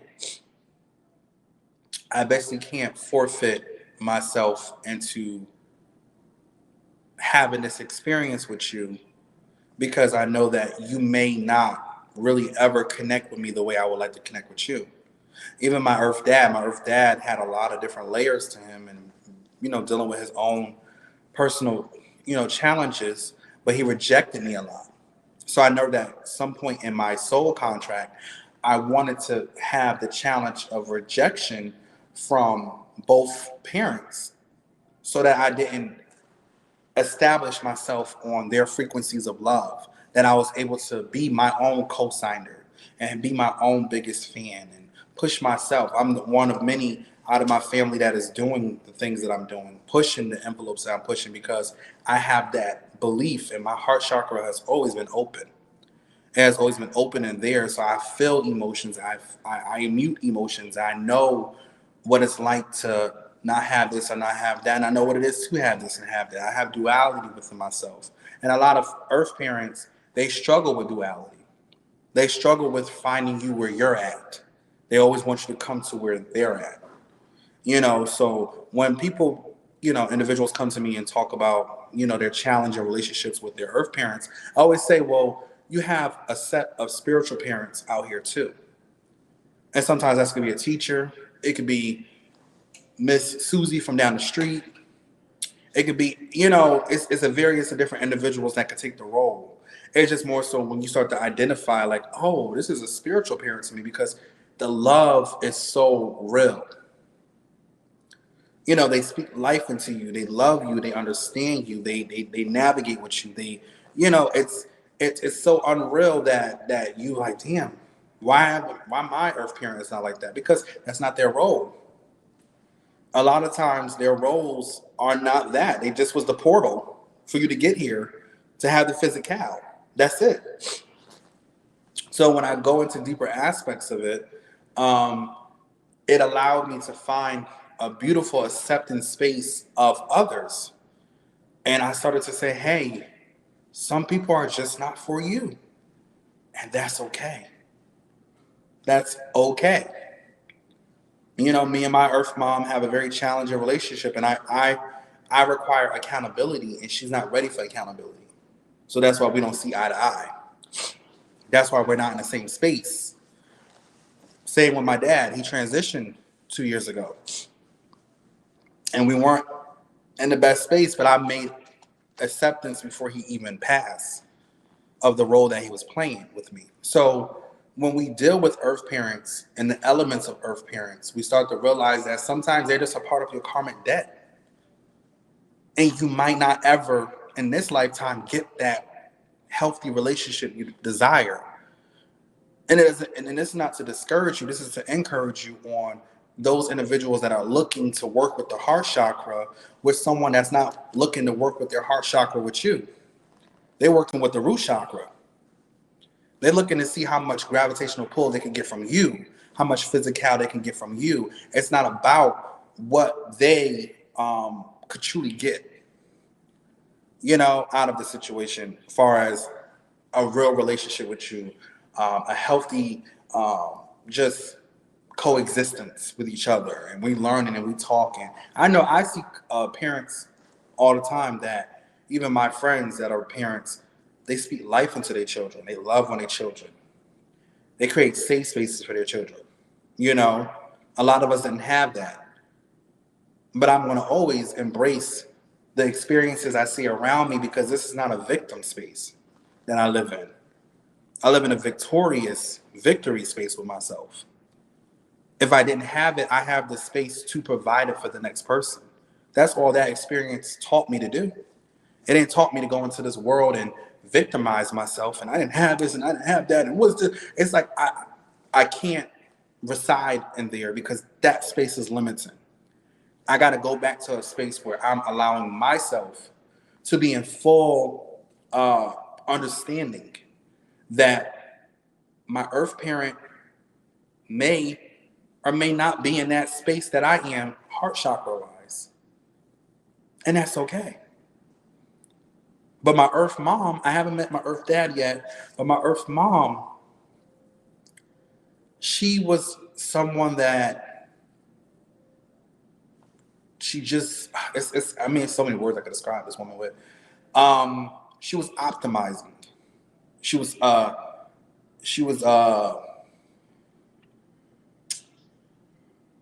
gosh, it's so many different words. Beautiful, loving, understanding, connecting, relatable, vulnerable, guilty, in her own selfish pleasures, and guilty and maybe not giving herself the clarity that I'm giving myself when it comes to parents, because she came from, foster care and stuff like that. So it's like when we learn that the roles that we play and how they assign themselves to the chakras, we start to understand that, listen, if I'm in full acceptance of you, I'm in full acceptance of you. I can't go back and renegotiate that, because then I'm going to make myself hypocritical in regards to accepting people for what they are and who they are. I have to just say, in this moment, I accept you for what you are. I accept our energy for what it is. And I don't look no further into anything that is not granting me the same energy. And that's that. But it's not an easy route. But when you start to accept things, it becomes a walk in the park. So if anyone is dealing with an earth parent that just don't get you, don't understand you, etc., they're playing their role. It's not to excuse the toxicness. It's not to give them a platform. They are playing their role in the building of your character on this earthly plane. That's it. That's all. But you will attract either in fullness your spiritual parents or aspects, people that help you along the way. and there's nothing wrong with that. I'm gonna start adding somebody in. I gotta tap in with my nose real quick. I'm gonna start adding y'all in so we can have some outro conversation. And give me like 5 seconds.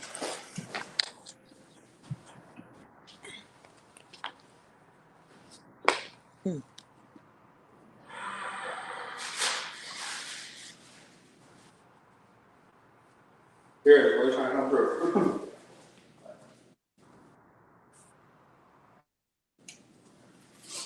Okay. Can y'all hear?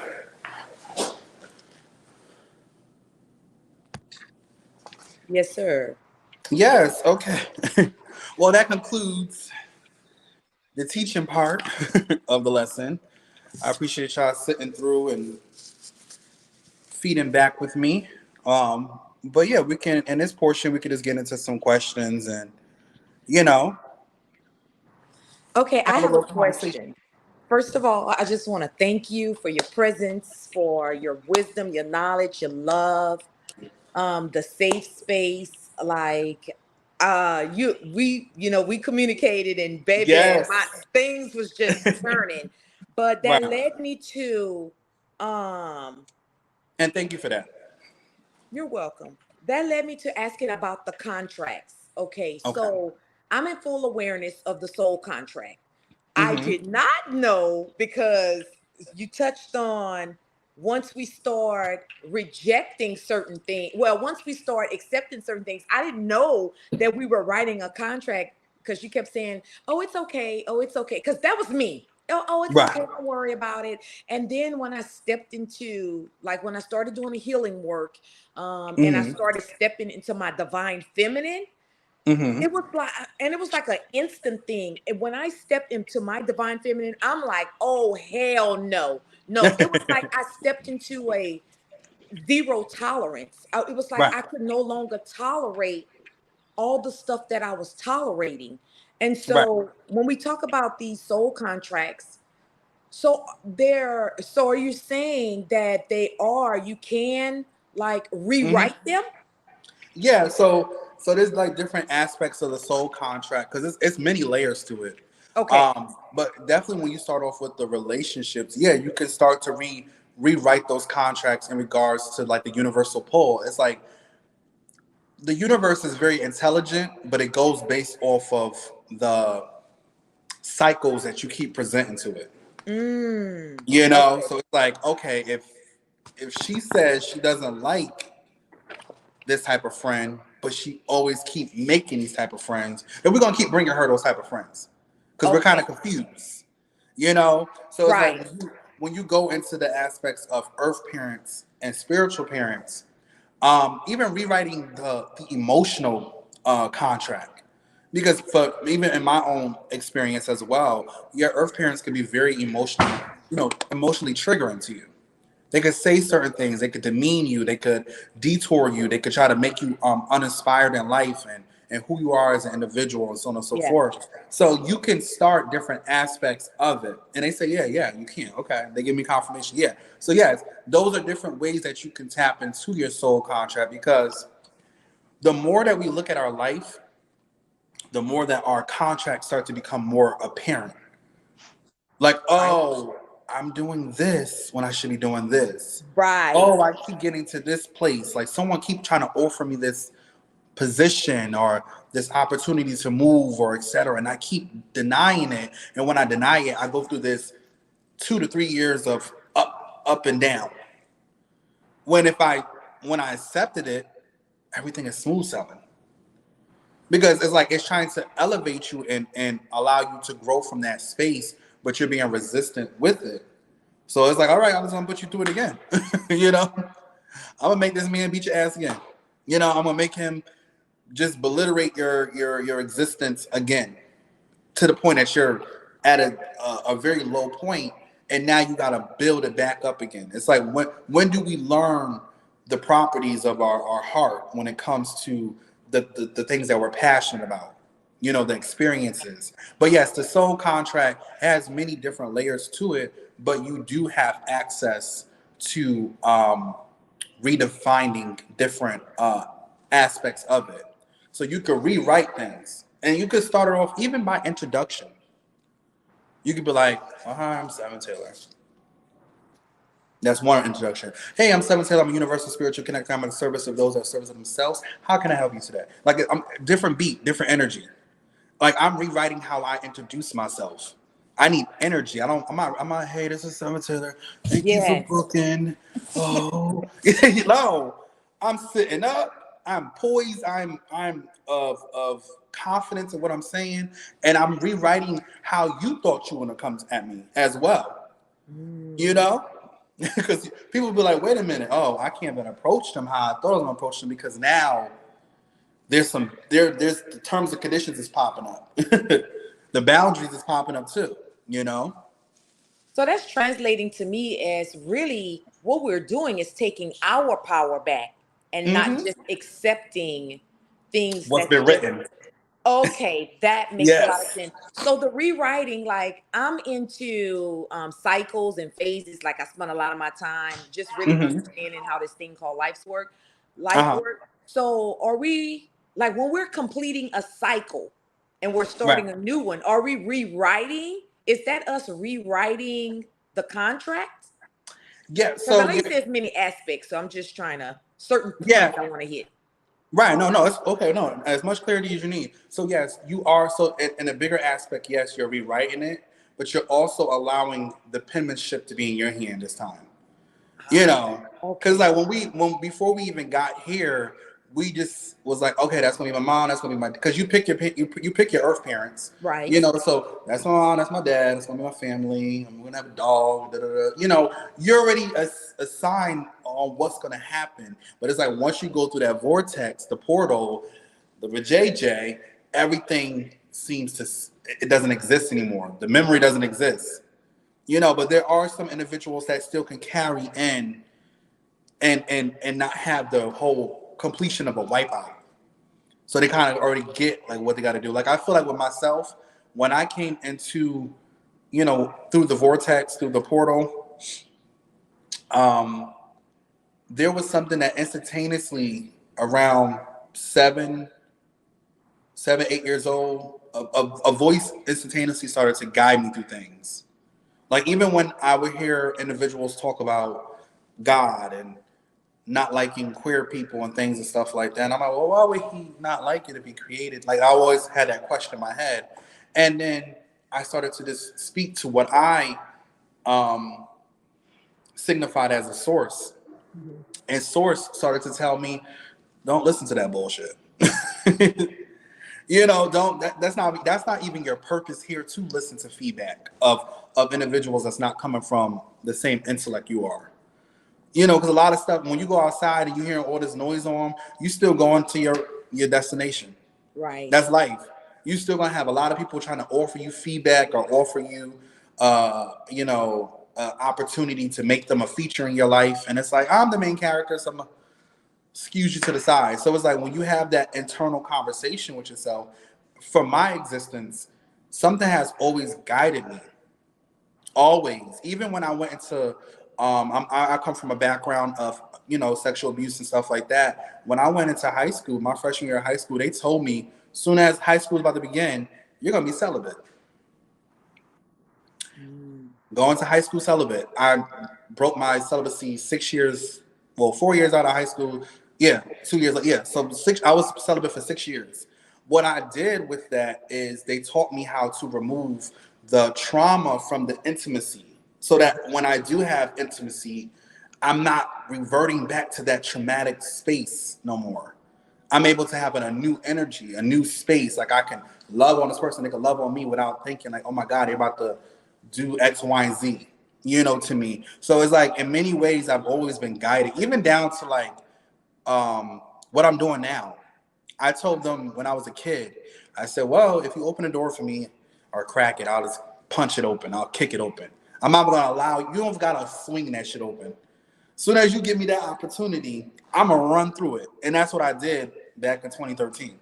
So now that I seen the opportunity to finally get my uh, artistic views across and my form of poetry and art and etc. I did it. I didn't think twice about it. because I'm on an assignment. They're like, listen, let's get it going. Make an impact. Hopefully Wow. that was a good Yes, thank you. I feedback. appreciate it. That was the only two, and I'm glad you touched on that intimacy thing because Yes. my husband and I, we kind of that's where we at in our relationship because we've been married for Mm-hmm. like 19 years, and Mm-hmm. the challenging part of our relationship is shifting the Mm. intimacy.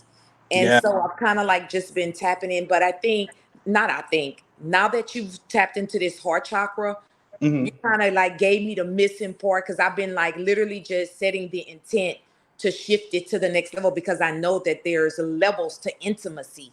And when Big you've been hurt and levels. when you've experienced certain things, it blocks you to where Mm-hmm. it makes you, it literally, it's almost like you feel like you want to step outside. But for me, because I know that there's always more, Ooh. I've Yeah, never, I ancestors in haven't here. allowed myself to, well, since I shifted, because there was Right. one incident, but since I've shifted, I don't I don't automatically let my mind go to, well, I could just go get it somewhere else. No, because I'm invested in my relationship. So I'm in a phase right now where literally I was literally just trying to figure out how could I shift it. But once you said, and then I started when you started talking about the heart chakra and being intimate, and I'm like, oh my gosh, I could sense sometimes my heart is closed because it feels like I'm not getting, you know, what I'm wanting because I am tapped in um Right. certain times, but then when you're disappointed, it's almost like you're closing your heart instead of Mm-hmm. trying to understand it. But now I can, because I he's a very good listener. Like I can take anything to him. But now you've given me like a starting point for this Right. next shift in intimacy that I'm trying to take it to. So thank you. I greatly Yes. appreciated that. No, and intimacy definitely is because I feel like all your chakras are realms itself.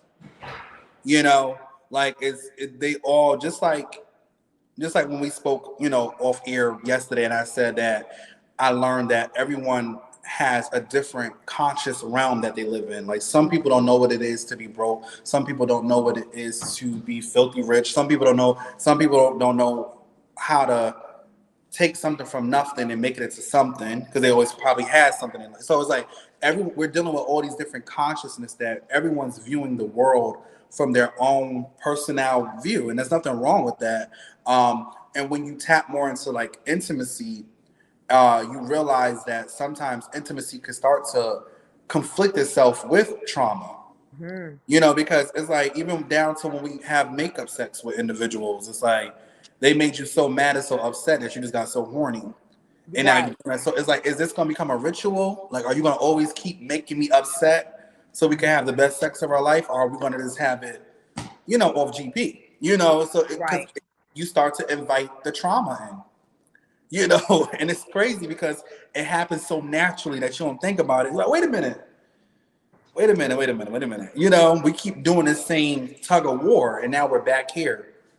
Another Right. thing too that's coming to me as well, just in regards to like your experience, is that they keep saying open mindedness is the cure to everything.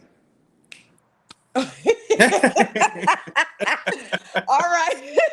Yeah, Okay, yeah. Yes, you are. yeah, yeah. So that's what they saying. Like, and I as well. I'm seeing like for me when I see spirit, they show me flashes. So I just see a lot of people, individuals standing around. So that's why I'm like, sometimes I'm looking around or veering off because they're trying to get my attention as well. So I was like, that's why I was like, ooh, the ancestors in here because they're just standing around. I'm like, all right, y'all, chill out.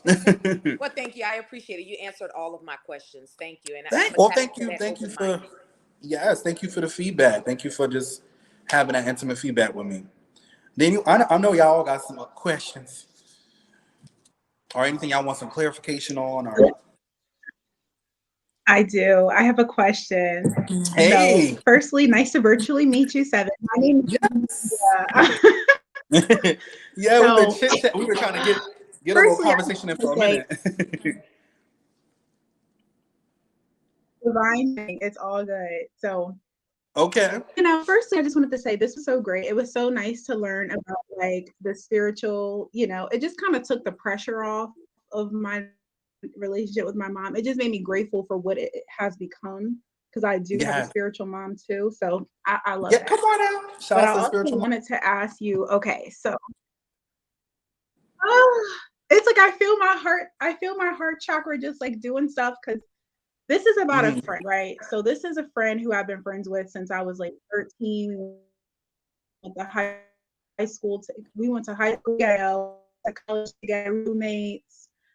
She came to my graduate school graduation for my 30th birthday. I just went to Costa Rica to be, visit Were her. y'all Like we intimate at have one point? been in each other's lives for, Can y'all hear me? well over.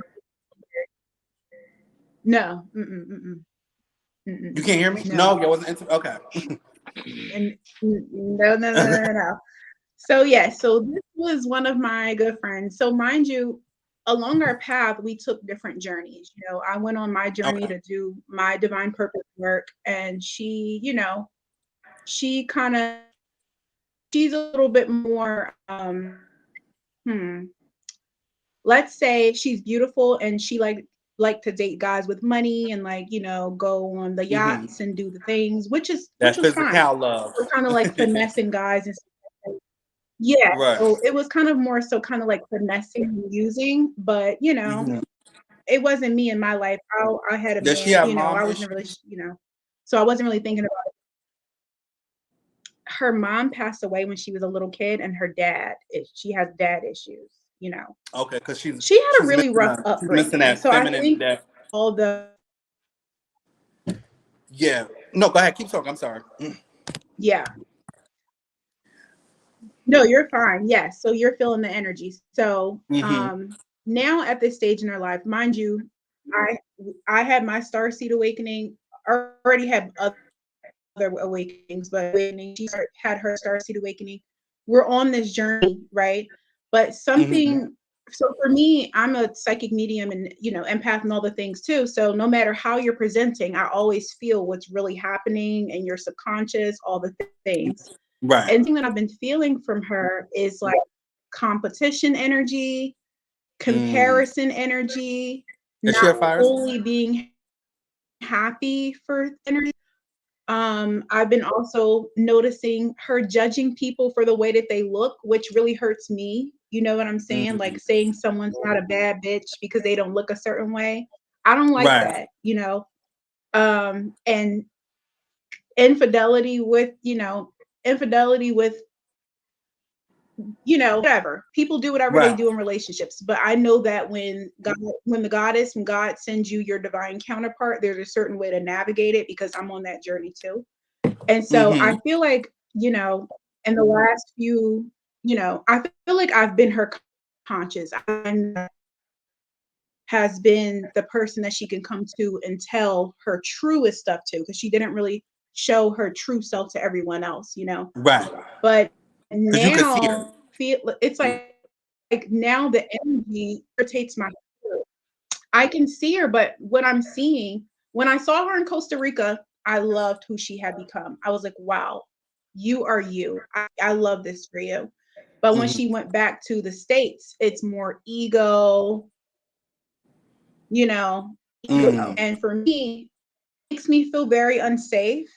The energy that she's been giving off, it's been making me feel unsafe. And then there was a situation where she had shared something private, that happened with me. Well, something that her and I experienced with another girl who really wasn't, I felt the girl's energy, so I knew that it wasn't really a good energy. And then Right. So obviously you they that they way. had a falling out, like I said that they would. But for me, it's like you're sharing something that's I'm a very private person. So now Right. I'm curious as to like if I share stuff with you, I'm going to just go and tell other people. So basically, Right. all this is coming up because I cared about, this is a friend I've had for a very long time, and I want to still be friends with her. But something in Right. my soul it just doesn't feel safe with her anymore. Well, spirit It's keeps really telling me hard to. to feel safe with her. I don't know how to tell her that. Yeah. Can you hear I'm me, love? listening. Mhm. Can you hear me? Yes, I can hear you. Okay. No, because as Mhm. spirit was working through you, so when you were Yes. talking, it was like glitching here and there. Okay. um, but what I would say is the main thing that's coming to me is one, because I was seeing her, they were bringing me to her sexual partners, but then they showed, and this might get a little graphic, they were showing me her private area, right? But they were showing me bees, like on it. And I guess what they're trying to tell me is that that's where a lot of that's where she focused her wealth at. You know, that particular the root chakra. You know, because bees and spirituality means wealth. You know, when you see bees around you, they land on you. That's wealth. That's wealth coming your way. Because they were showing me it, but they were showing that it was overactive. Like she's overly active using her root chakra, as you said, like to gain things and so on and so forth. But then also at the same aspect, I feel like when you transitioned into who you're becoming and she did hers, those other identities went into two different time capsules. So it's like you can't really, it's like it's hard to really connect with this person because there is not really them, if that makes sense. You know, and like it's not prevalent of who they are anymore because Hmm. that consciousness then went into another time capsule. So it's like you're dealing with basically her doppelganger in a sense. Hmm. And that's why you probably feel like I want to hold on to the Yeah. relationship, but at the same aspect, I want to like I think I should let it go because I feel like that's what you're like battling with, letting it go or not. Yeah, I would prefer not to be her.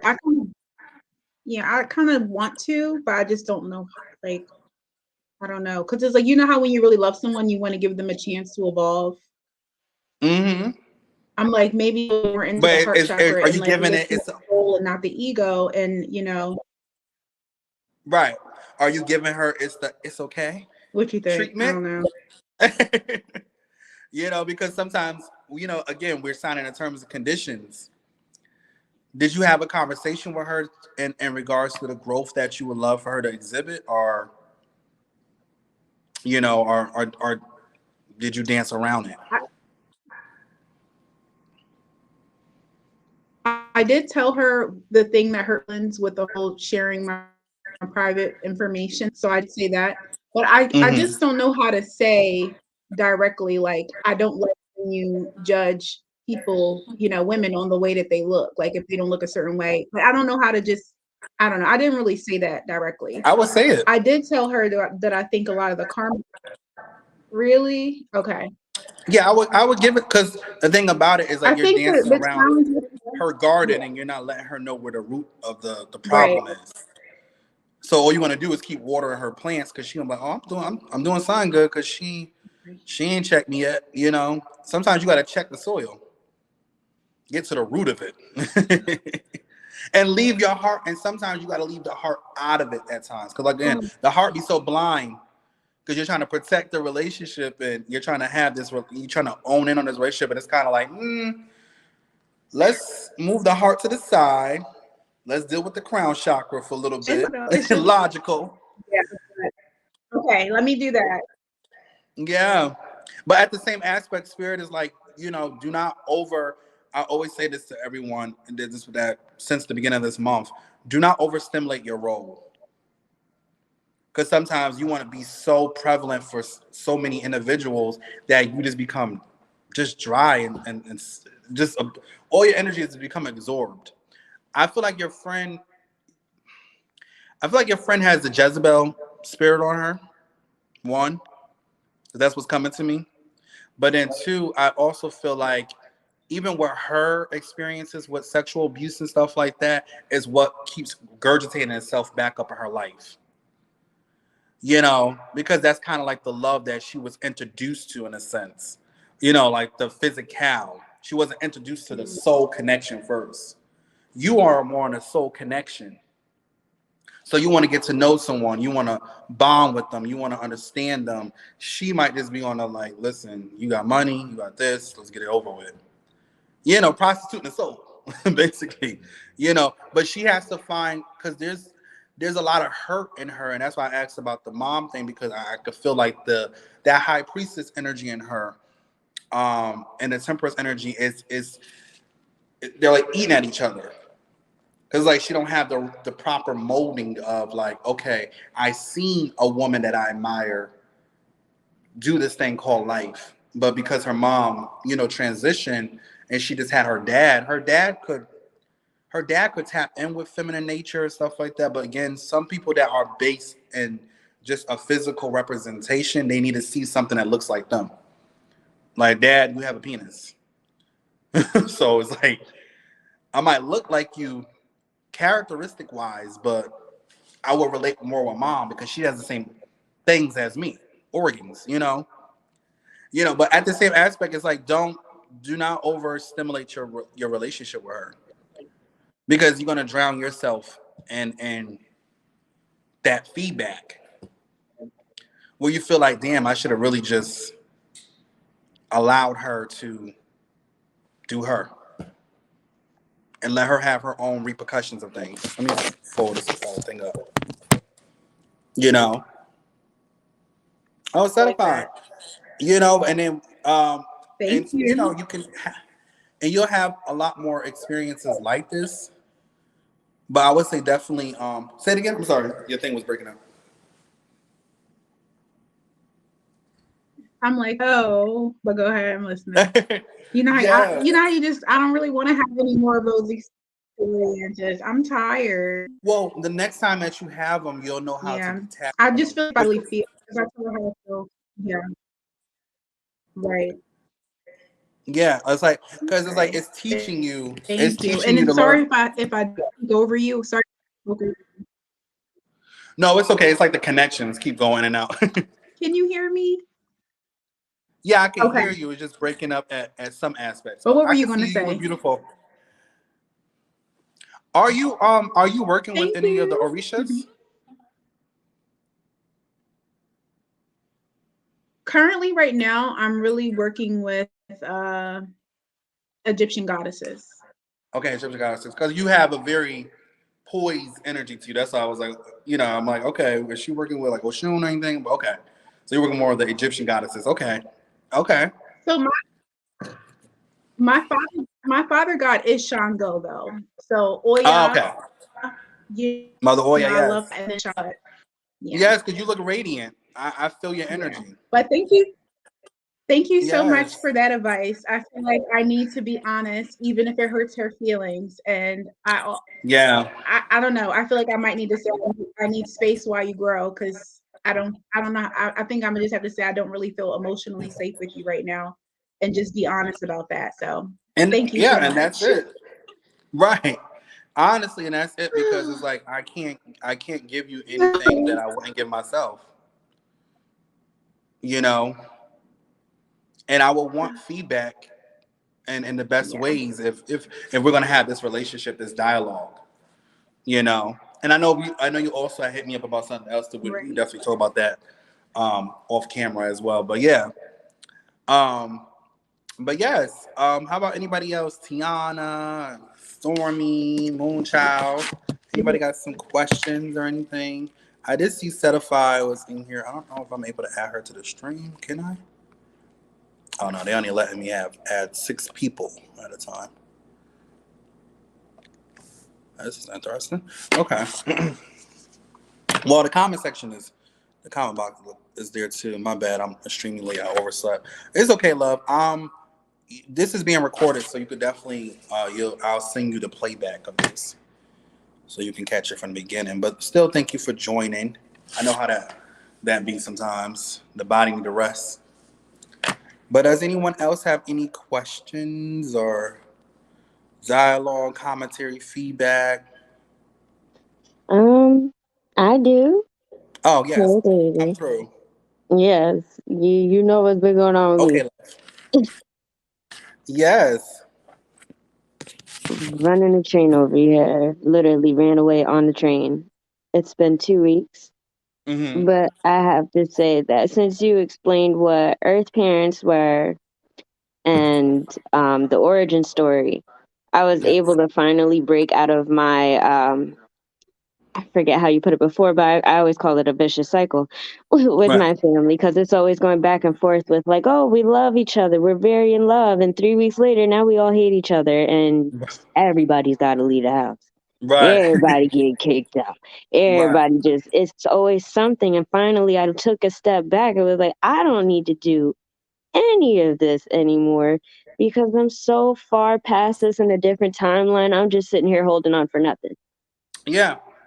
A lot of times when we're dealing with those particular relationships, we start to realize that um,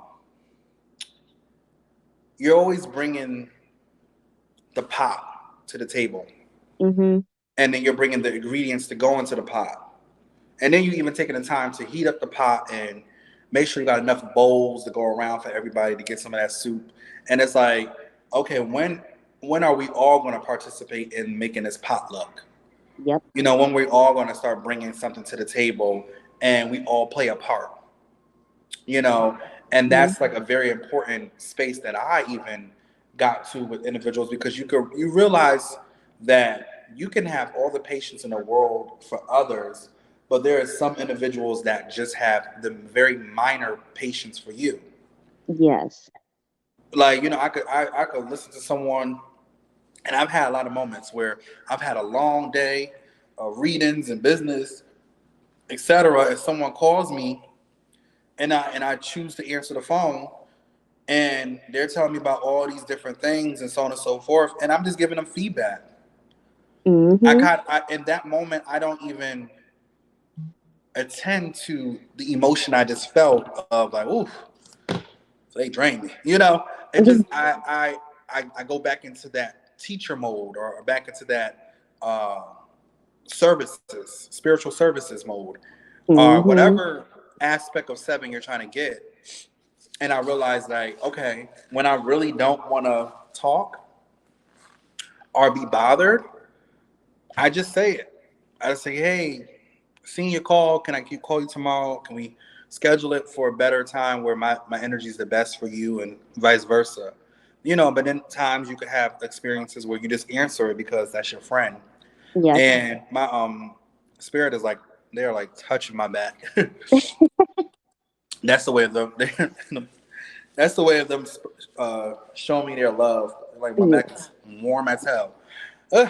But yeah, so it's like, at the end of the day, when you're dealing with individuals that do not know how to per se um, produce the type of Okay. love and understanding, that's when you start to negotiate them contracts.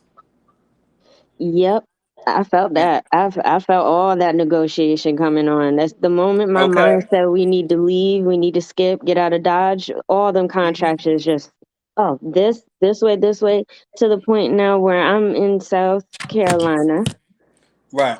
I know I was supposed to be here a long time ago, but I was fighting it out of fear of losing my Earth family in New Jersey. Mm. I don't have to lose anything. If they don't want to be there, they don't have to be there, and I don't have to tolerate that, and I'm not going to, and I already told them that. Yeah. Now that I'm here, I've met people that I get along with, just Mm. spending some time with somebody that's really blasting open my heart chakra, and I was not expecting it, but I ain't mad at it, though. I'm learning Right. while I'm sitting in it. Right. It's not as, yeah, because it's like the anger of the situation is, it equates the resistance. When I'm no Yeah, longer at anger, or at a displeasing space with it, that means I've learned to accept it, and I've learned to also just allow the acceptance cycle to come in. yep, And the acceptance cycle could sometimes be emotionally pouring out. Sometimes it could be just like, I've had many times where I tell individuals, like, if you might feel like you're losing your mind, and it's yeah, like, don't reject the moment that's happening. I'm not saying go do crazy things, but yeah, sometimes you lose your mind to gain a better consciousness of self. Because sometimes you have to change the way you think in order for you to communicate and commute better intellectual properties and emotional properties with self and others. So sometimes I got to change within. I got to allow that change to happen. I got to say, you know what? You've been trying to have a healthy relationship with your mother for many, many years. Accept her where she's at. Set your boundaries. Know Yeah. your triggers. Feed her and spoon feed her. Don't let her know your She's been getting a business. phone call every 4 days. She ain't getting Right. much for A me for little phone about call like here and there. half an hour. When I start feel like she's prying a little bit too much in my business, gotta go. Yep. Goodbye. It's like you gotta start. You start to create your own contract with individuals, and Hmm. when it's hard in certain aspects when those individuals may be emotionally manipulating you, and they're That she making you feel has. like your independence is going against the ties of the family. Like, how dare you? How dare you do that? You That's know? literally what they said out of their mouth when I got in the train.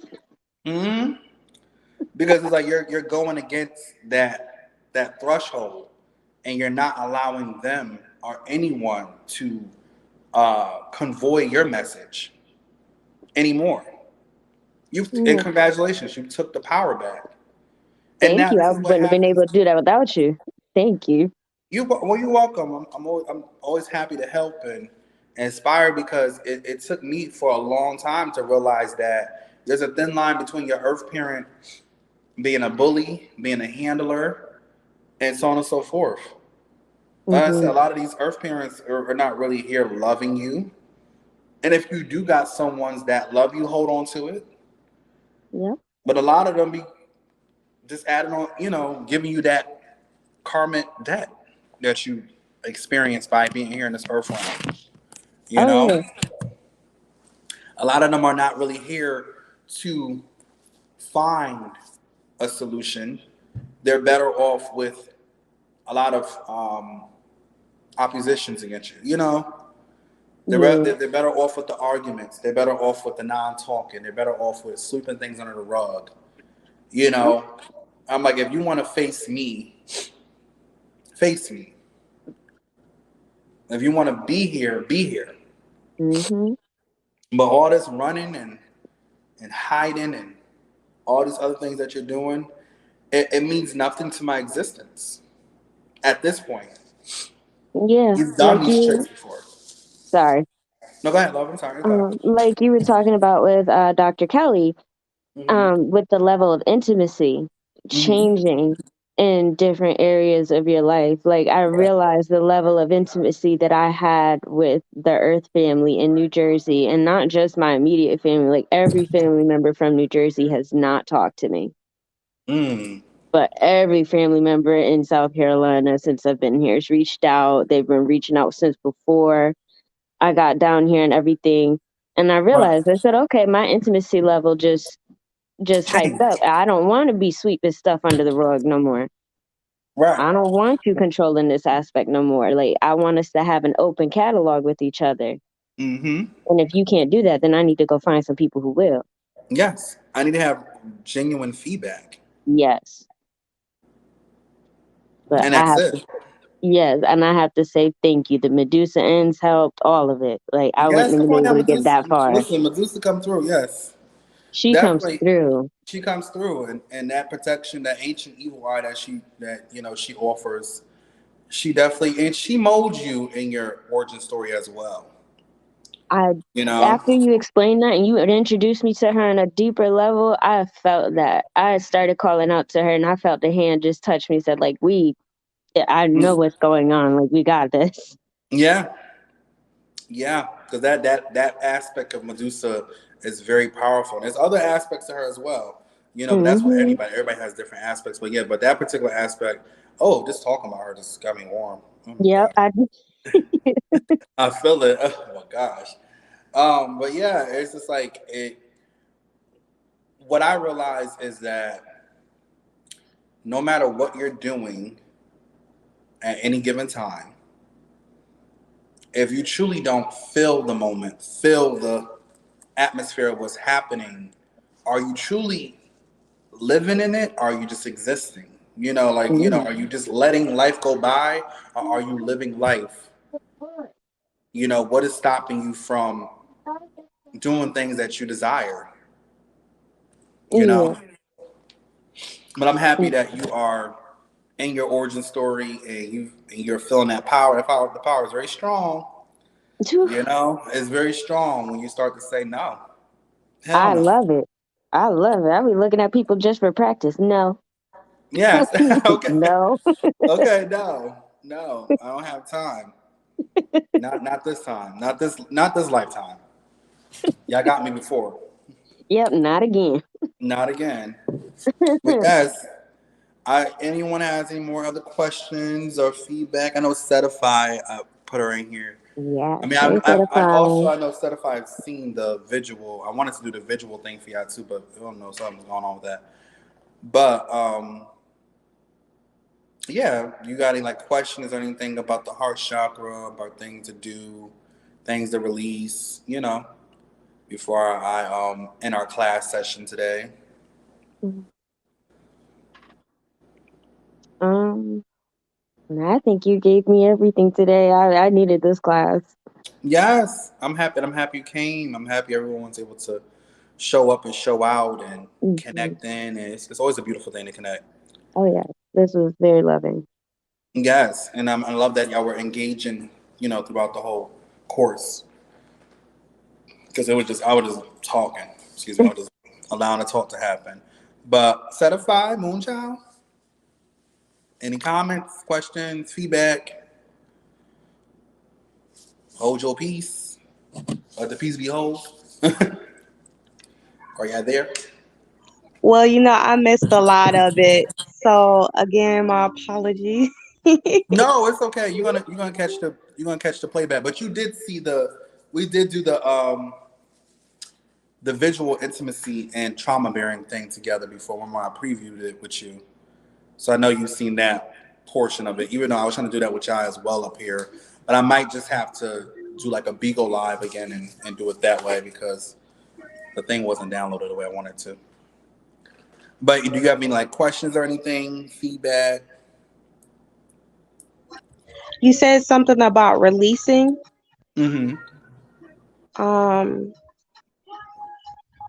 I think that's what I struggle with the most is Mm-hmm. trying to find a way for me to release Mm-hmm. um things.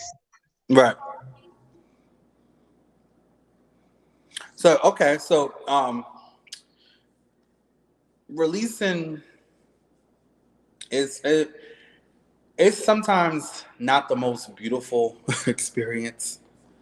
Um, because you're gurgitating so much emotions at times at one time. Oh my gosh, my back is so hot. Like I wish y'all could feel what I'm feeling. Like they just like touching me right now. Um, Releasing is something that it starts with your chakras. And if you think about your chakras, like how you think about the dashboard of your car, and something is blinking, saying that it needs some type of attention, think about that with your chakras. Your chakras are blinking. Like, okay, the heart chakra is blinking. That means it needs some type of attention. It needs some type of love, some caring. When you are releasing things, you have to work on ownership. And what is the properties of ownership with you? A lot of individuals, they're so focused on trying to own the situation that they don't understand the properties of ownership. Where does that ownership put you at? What role does it make you play? If I'm trying to own this relationship, then I need to know that I have to own a percentage of it and they have to own a percentage of it. If it's just me owning the whole thing, I might as well be in a relationship with myself. You know? So it's like when I'm releasing ownership or I'm releasing things that just don't serve me no purpose, I truly disconnect from it. I say, you know what? It don't serve me no purpose no more. So I got to stop putting it in my day-to-day conversations. I got to stop allowing it to just swim around in my heart chakra. I got to understand that my heart chakra is telling me that in order for me to really get to a pivotal space with myself, I must I must find space within me. And when I find that space, now I understand the magnitude and the longitude of, okay, I'm releasing, I'm letting go, I'm finding peace, I'm finding time, and I'm not no longer expecting something out of something that has no properties of expectation. Like, I don't, like, you're expecting something out of nothing, and there's a nothingness there that you're voiding it with trying to make it something. It's nothing. Let it be nothing. So when you when you're releasing, I'm sorry, I'm channeling y'all. When you're releasing, you start to go through different channels of acceptance. I accept that there's nothing there. I accept that within the last 5 to 4 years, all that I put into it, it produced me nothing. So now I'm releasing its attachments to me so I can gain better experiences. I can gain better lovers. I can have better intimacy with self and others without feeling like I'm neglecting properties of myself by always trying to force something out of nothing.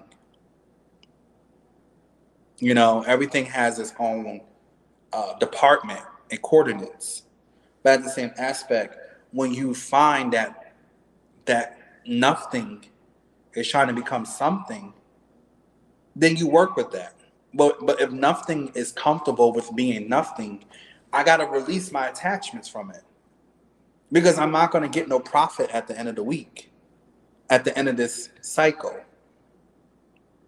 It's like when you go do a spiritual bath and you're supposed to be releasing, but you're trying to bring in, you're not it's not commuting. You gotta make space for what you're trying to bring into you. So I need to cleanse first and then get back to me and what I feel and how I'm feeling. You know? So I encourage anyone that is looking to release to start asking yourself, what am I releasing? What is my ownership with it? And what's my feedback if I do or don't release it? Meaning, what's the pros and cons? And if it's more cons than pro, release it. Take full ownership and release that shit. Do not let it stay no longer in your life to the point that you're not even allowing yourself to grow at all. You know? Hopefully that answers your questions. I'm just going into dialogue, but hopefully that answers your question. Does anyone have any other questions or anything? Thank you. You're welcome, love. And we definitely gonna be talking soon for our session for tomorrow. So yeah, we'll definitely go into some more things. I Um, I do have a question about releasing. mm-hmm. Releasing twin flames. Oh, Because I need this, I ah, need this, I need this one gone. He needs to go. He needs to stop coming up in my life. I finally figured out the pattern. I don't want it. It can stay where he has it. right. So, How do I make sure he don't come back no more? right. So I'm gonna say this: with releasing twin flames, um, sometimes the fire is with twin flames is always lit, no matter if Okay. y'all together or not. Um, you know, releasing soul ties. Okay. Sometimes, twin flames are the flame between you two is always lit. Now, if y'all together, it might just be at an all time high. When you're separated, it might be at an all time low. It truly depends. It varies. Um, but at the same aspect, you have um, again that ownership.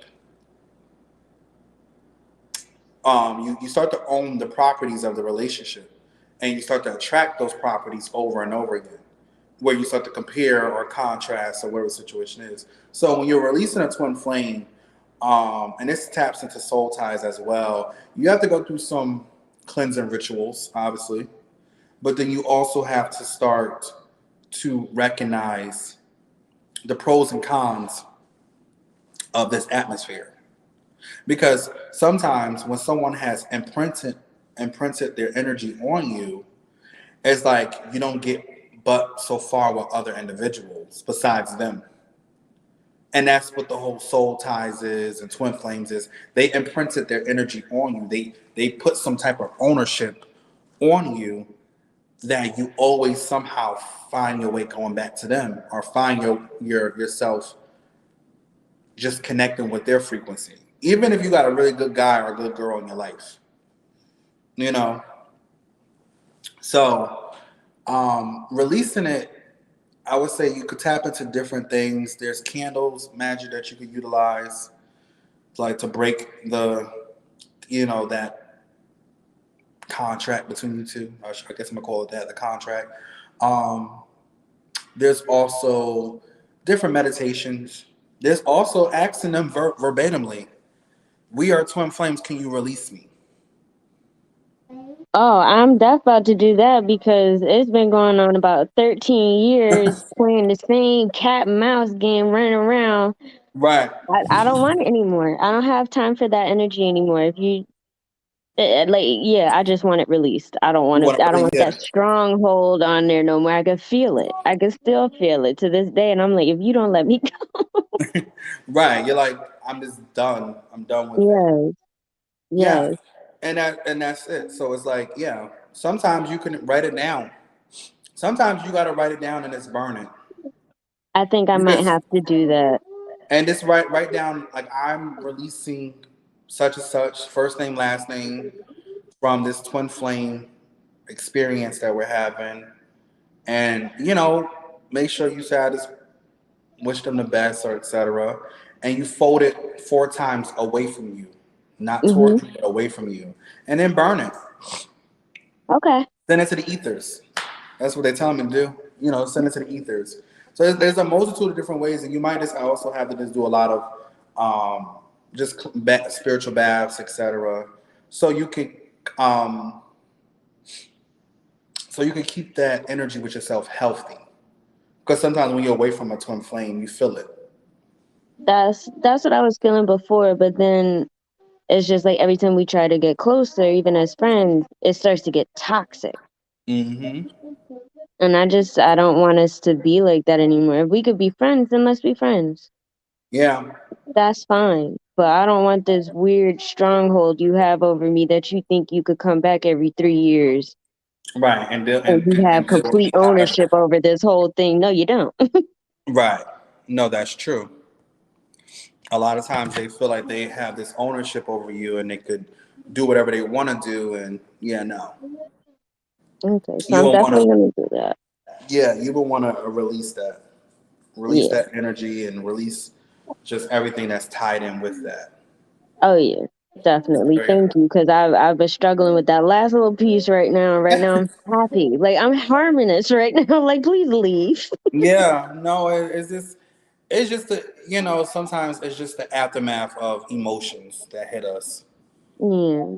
because you start to look at the more eyes you look into, which the windows of the soul I call them, Yep. the more you start to see this familiar look. And for some people, that's traumatizing Yeah. to see something that looks so familiar, but it's so deadly to someone of your fragment. So it's like I can't accept that relationship no longer. That's exactly where I'm at. I revoke all permission. And that's the same thing when you do with your earth parents as well. I Oh yeah. revoke the permission that you have or you feel that you have over my emotional intellect, my Yes. emotional properties, my intellectual properties, because you don't serve me any purpose in that way. So I revoke that access from you because I don't want you to ever think that you can just pop into my life or call me on the phone or whatever and try to bring down my confidence in something that I'm doing for me that you Yeah. haven't even had the guts to do for you. It's And a that lot part of right that there. stuff, right? And a lot of those properties is healing. Some earth parents don't know what it is to heal, so they just they battle with seeing their earth child doing things that they wish they had the guts to do. Yep. And I can that's see how that. inner resentment and jealousy comes from them. Like, damn, every time my mom give me feedback about something, she always make it about her. Or she always make the situation based on her perspective and da da da da da. Because they're battling with the fact that, damn, my child might just be happy with this man or this woman. My child might be getting married before me. My child might be achieving successes that I wanted to achieve, but I just didn't know how to get to it. Instead of congratulating it, they envy it.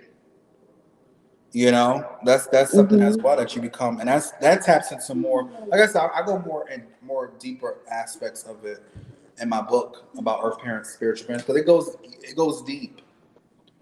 It goes deep, and once you start to realize the entity of what someone is and who they are, you start to realize like, okay, I'm not going crazy. I'm not creating drama out of nothing. You're just not for me, Yep. and that's okay, because I'm not for you either. Now look, I'm at that point now that we don't hit that origin story where I don't give a F. Right? Don't There's give no two F Fs. given. Don't give two Fs out here in this, Hmm. in this situation. So I feel you strongly on that. Yes, but did anyone else before I end this session because this is recording? Um, anyone else have any feedback, questions, etc.? You know, you can put some hearts in the chat if you just loved the lesson. There's many more to come. There is a lesson on my also on my website. It's the Dream Decipher course. Um, Definitely, I would say if you need to look, if you need some help and advancements in your deciphering of dreams and etc. And I go into a lot of stuff with that, the astral realm protection, yada yada yada yada. Definitely tap into with that course as well. I do appreciate y'all being here and just sharing this space with me, believing in me, allowing my spiritual gifts, physical and non-physical, to create a safe space for everyone and feedback and I guess in many cases just allowing us to know that we're not alone and that there is a lot of individuals like us that are truly um, here I love the hearts that are truly just here for our experiences and that's it, nothing more, nothing less.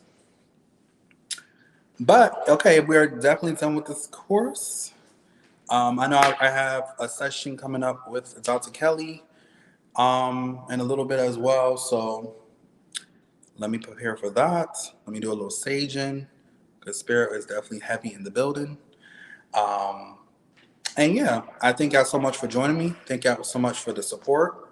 Let me know how I can support y'all and the things that y'all are doing and your own creative journeys that you're having.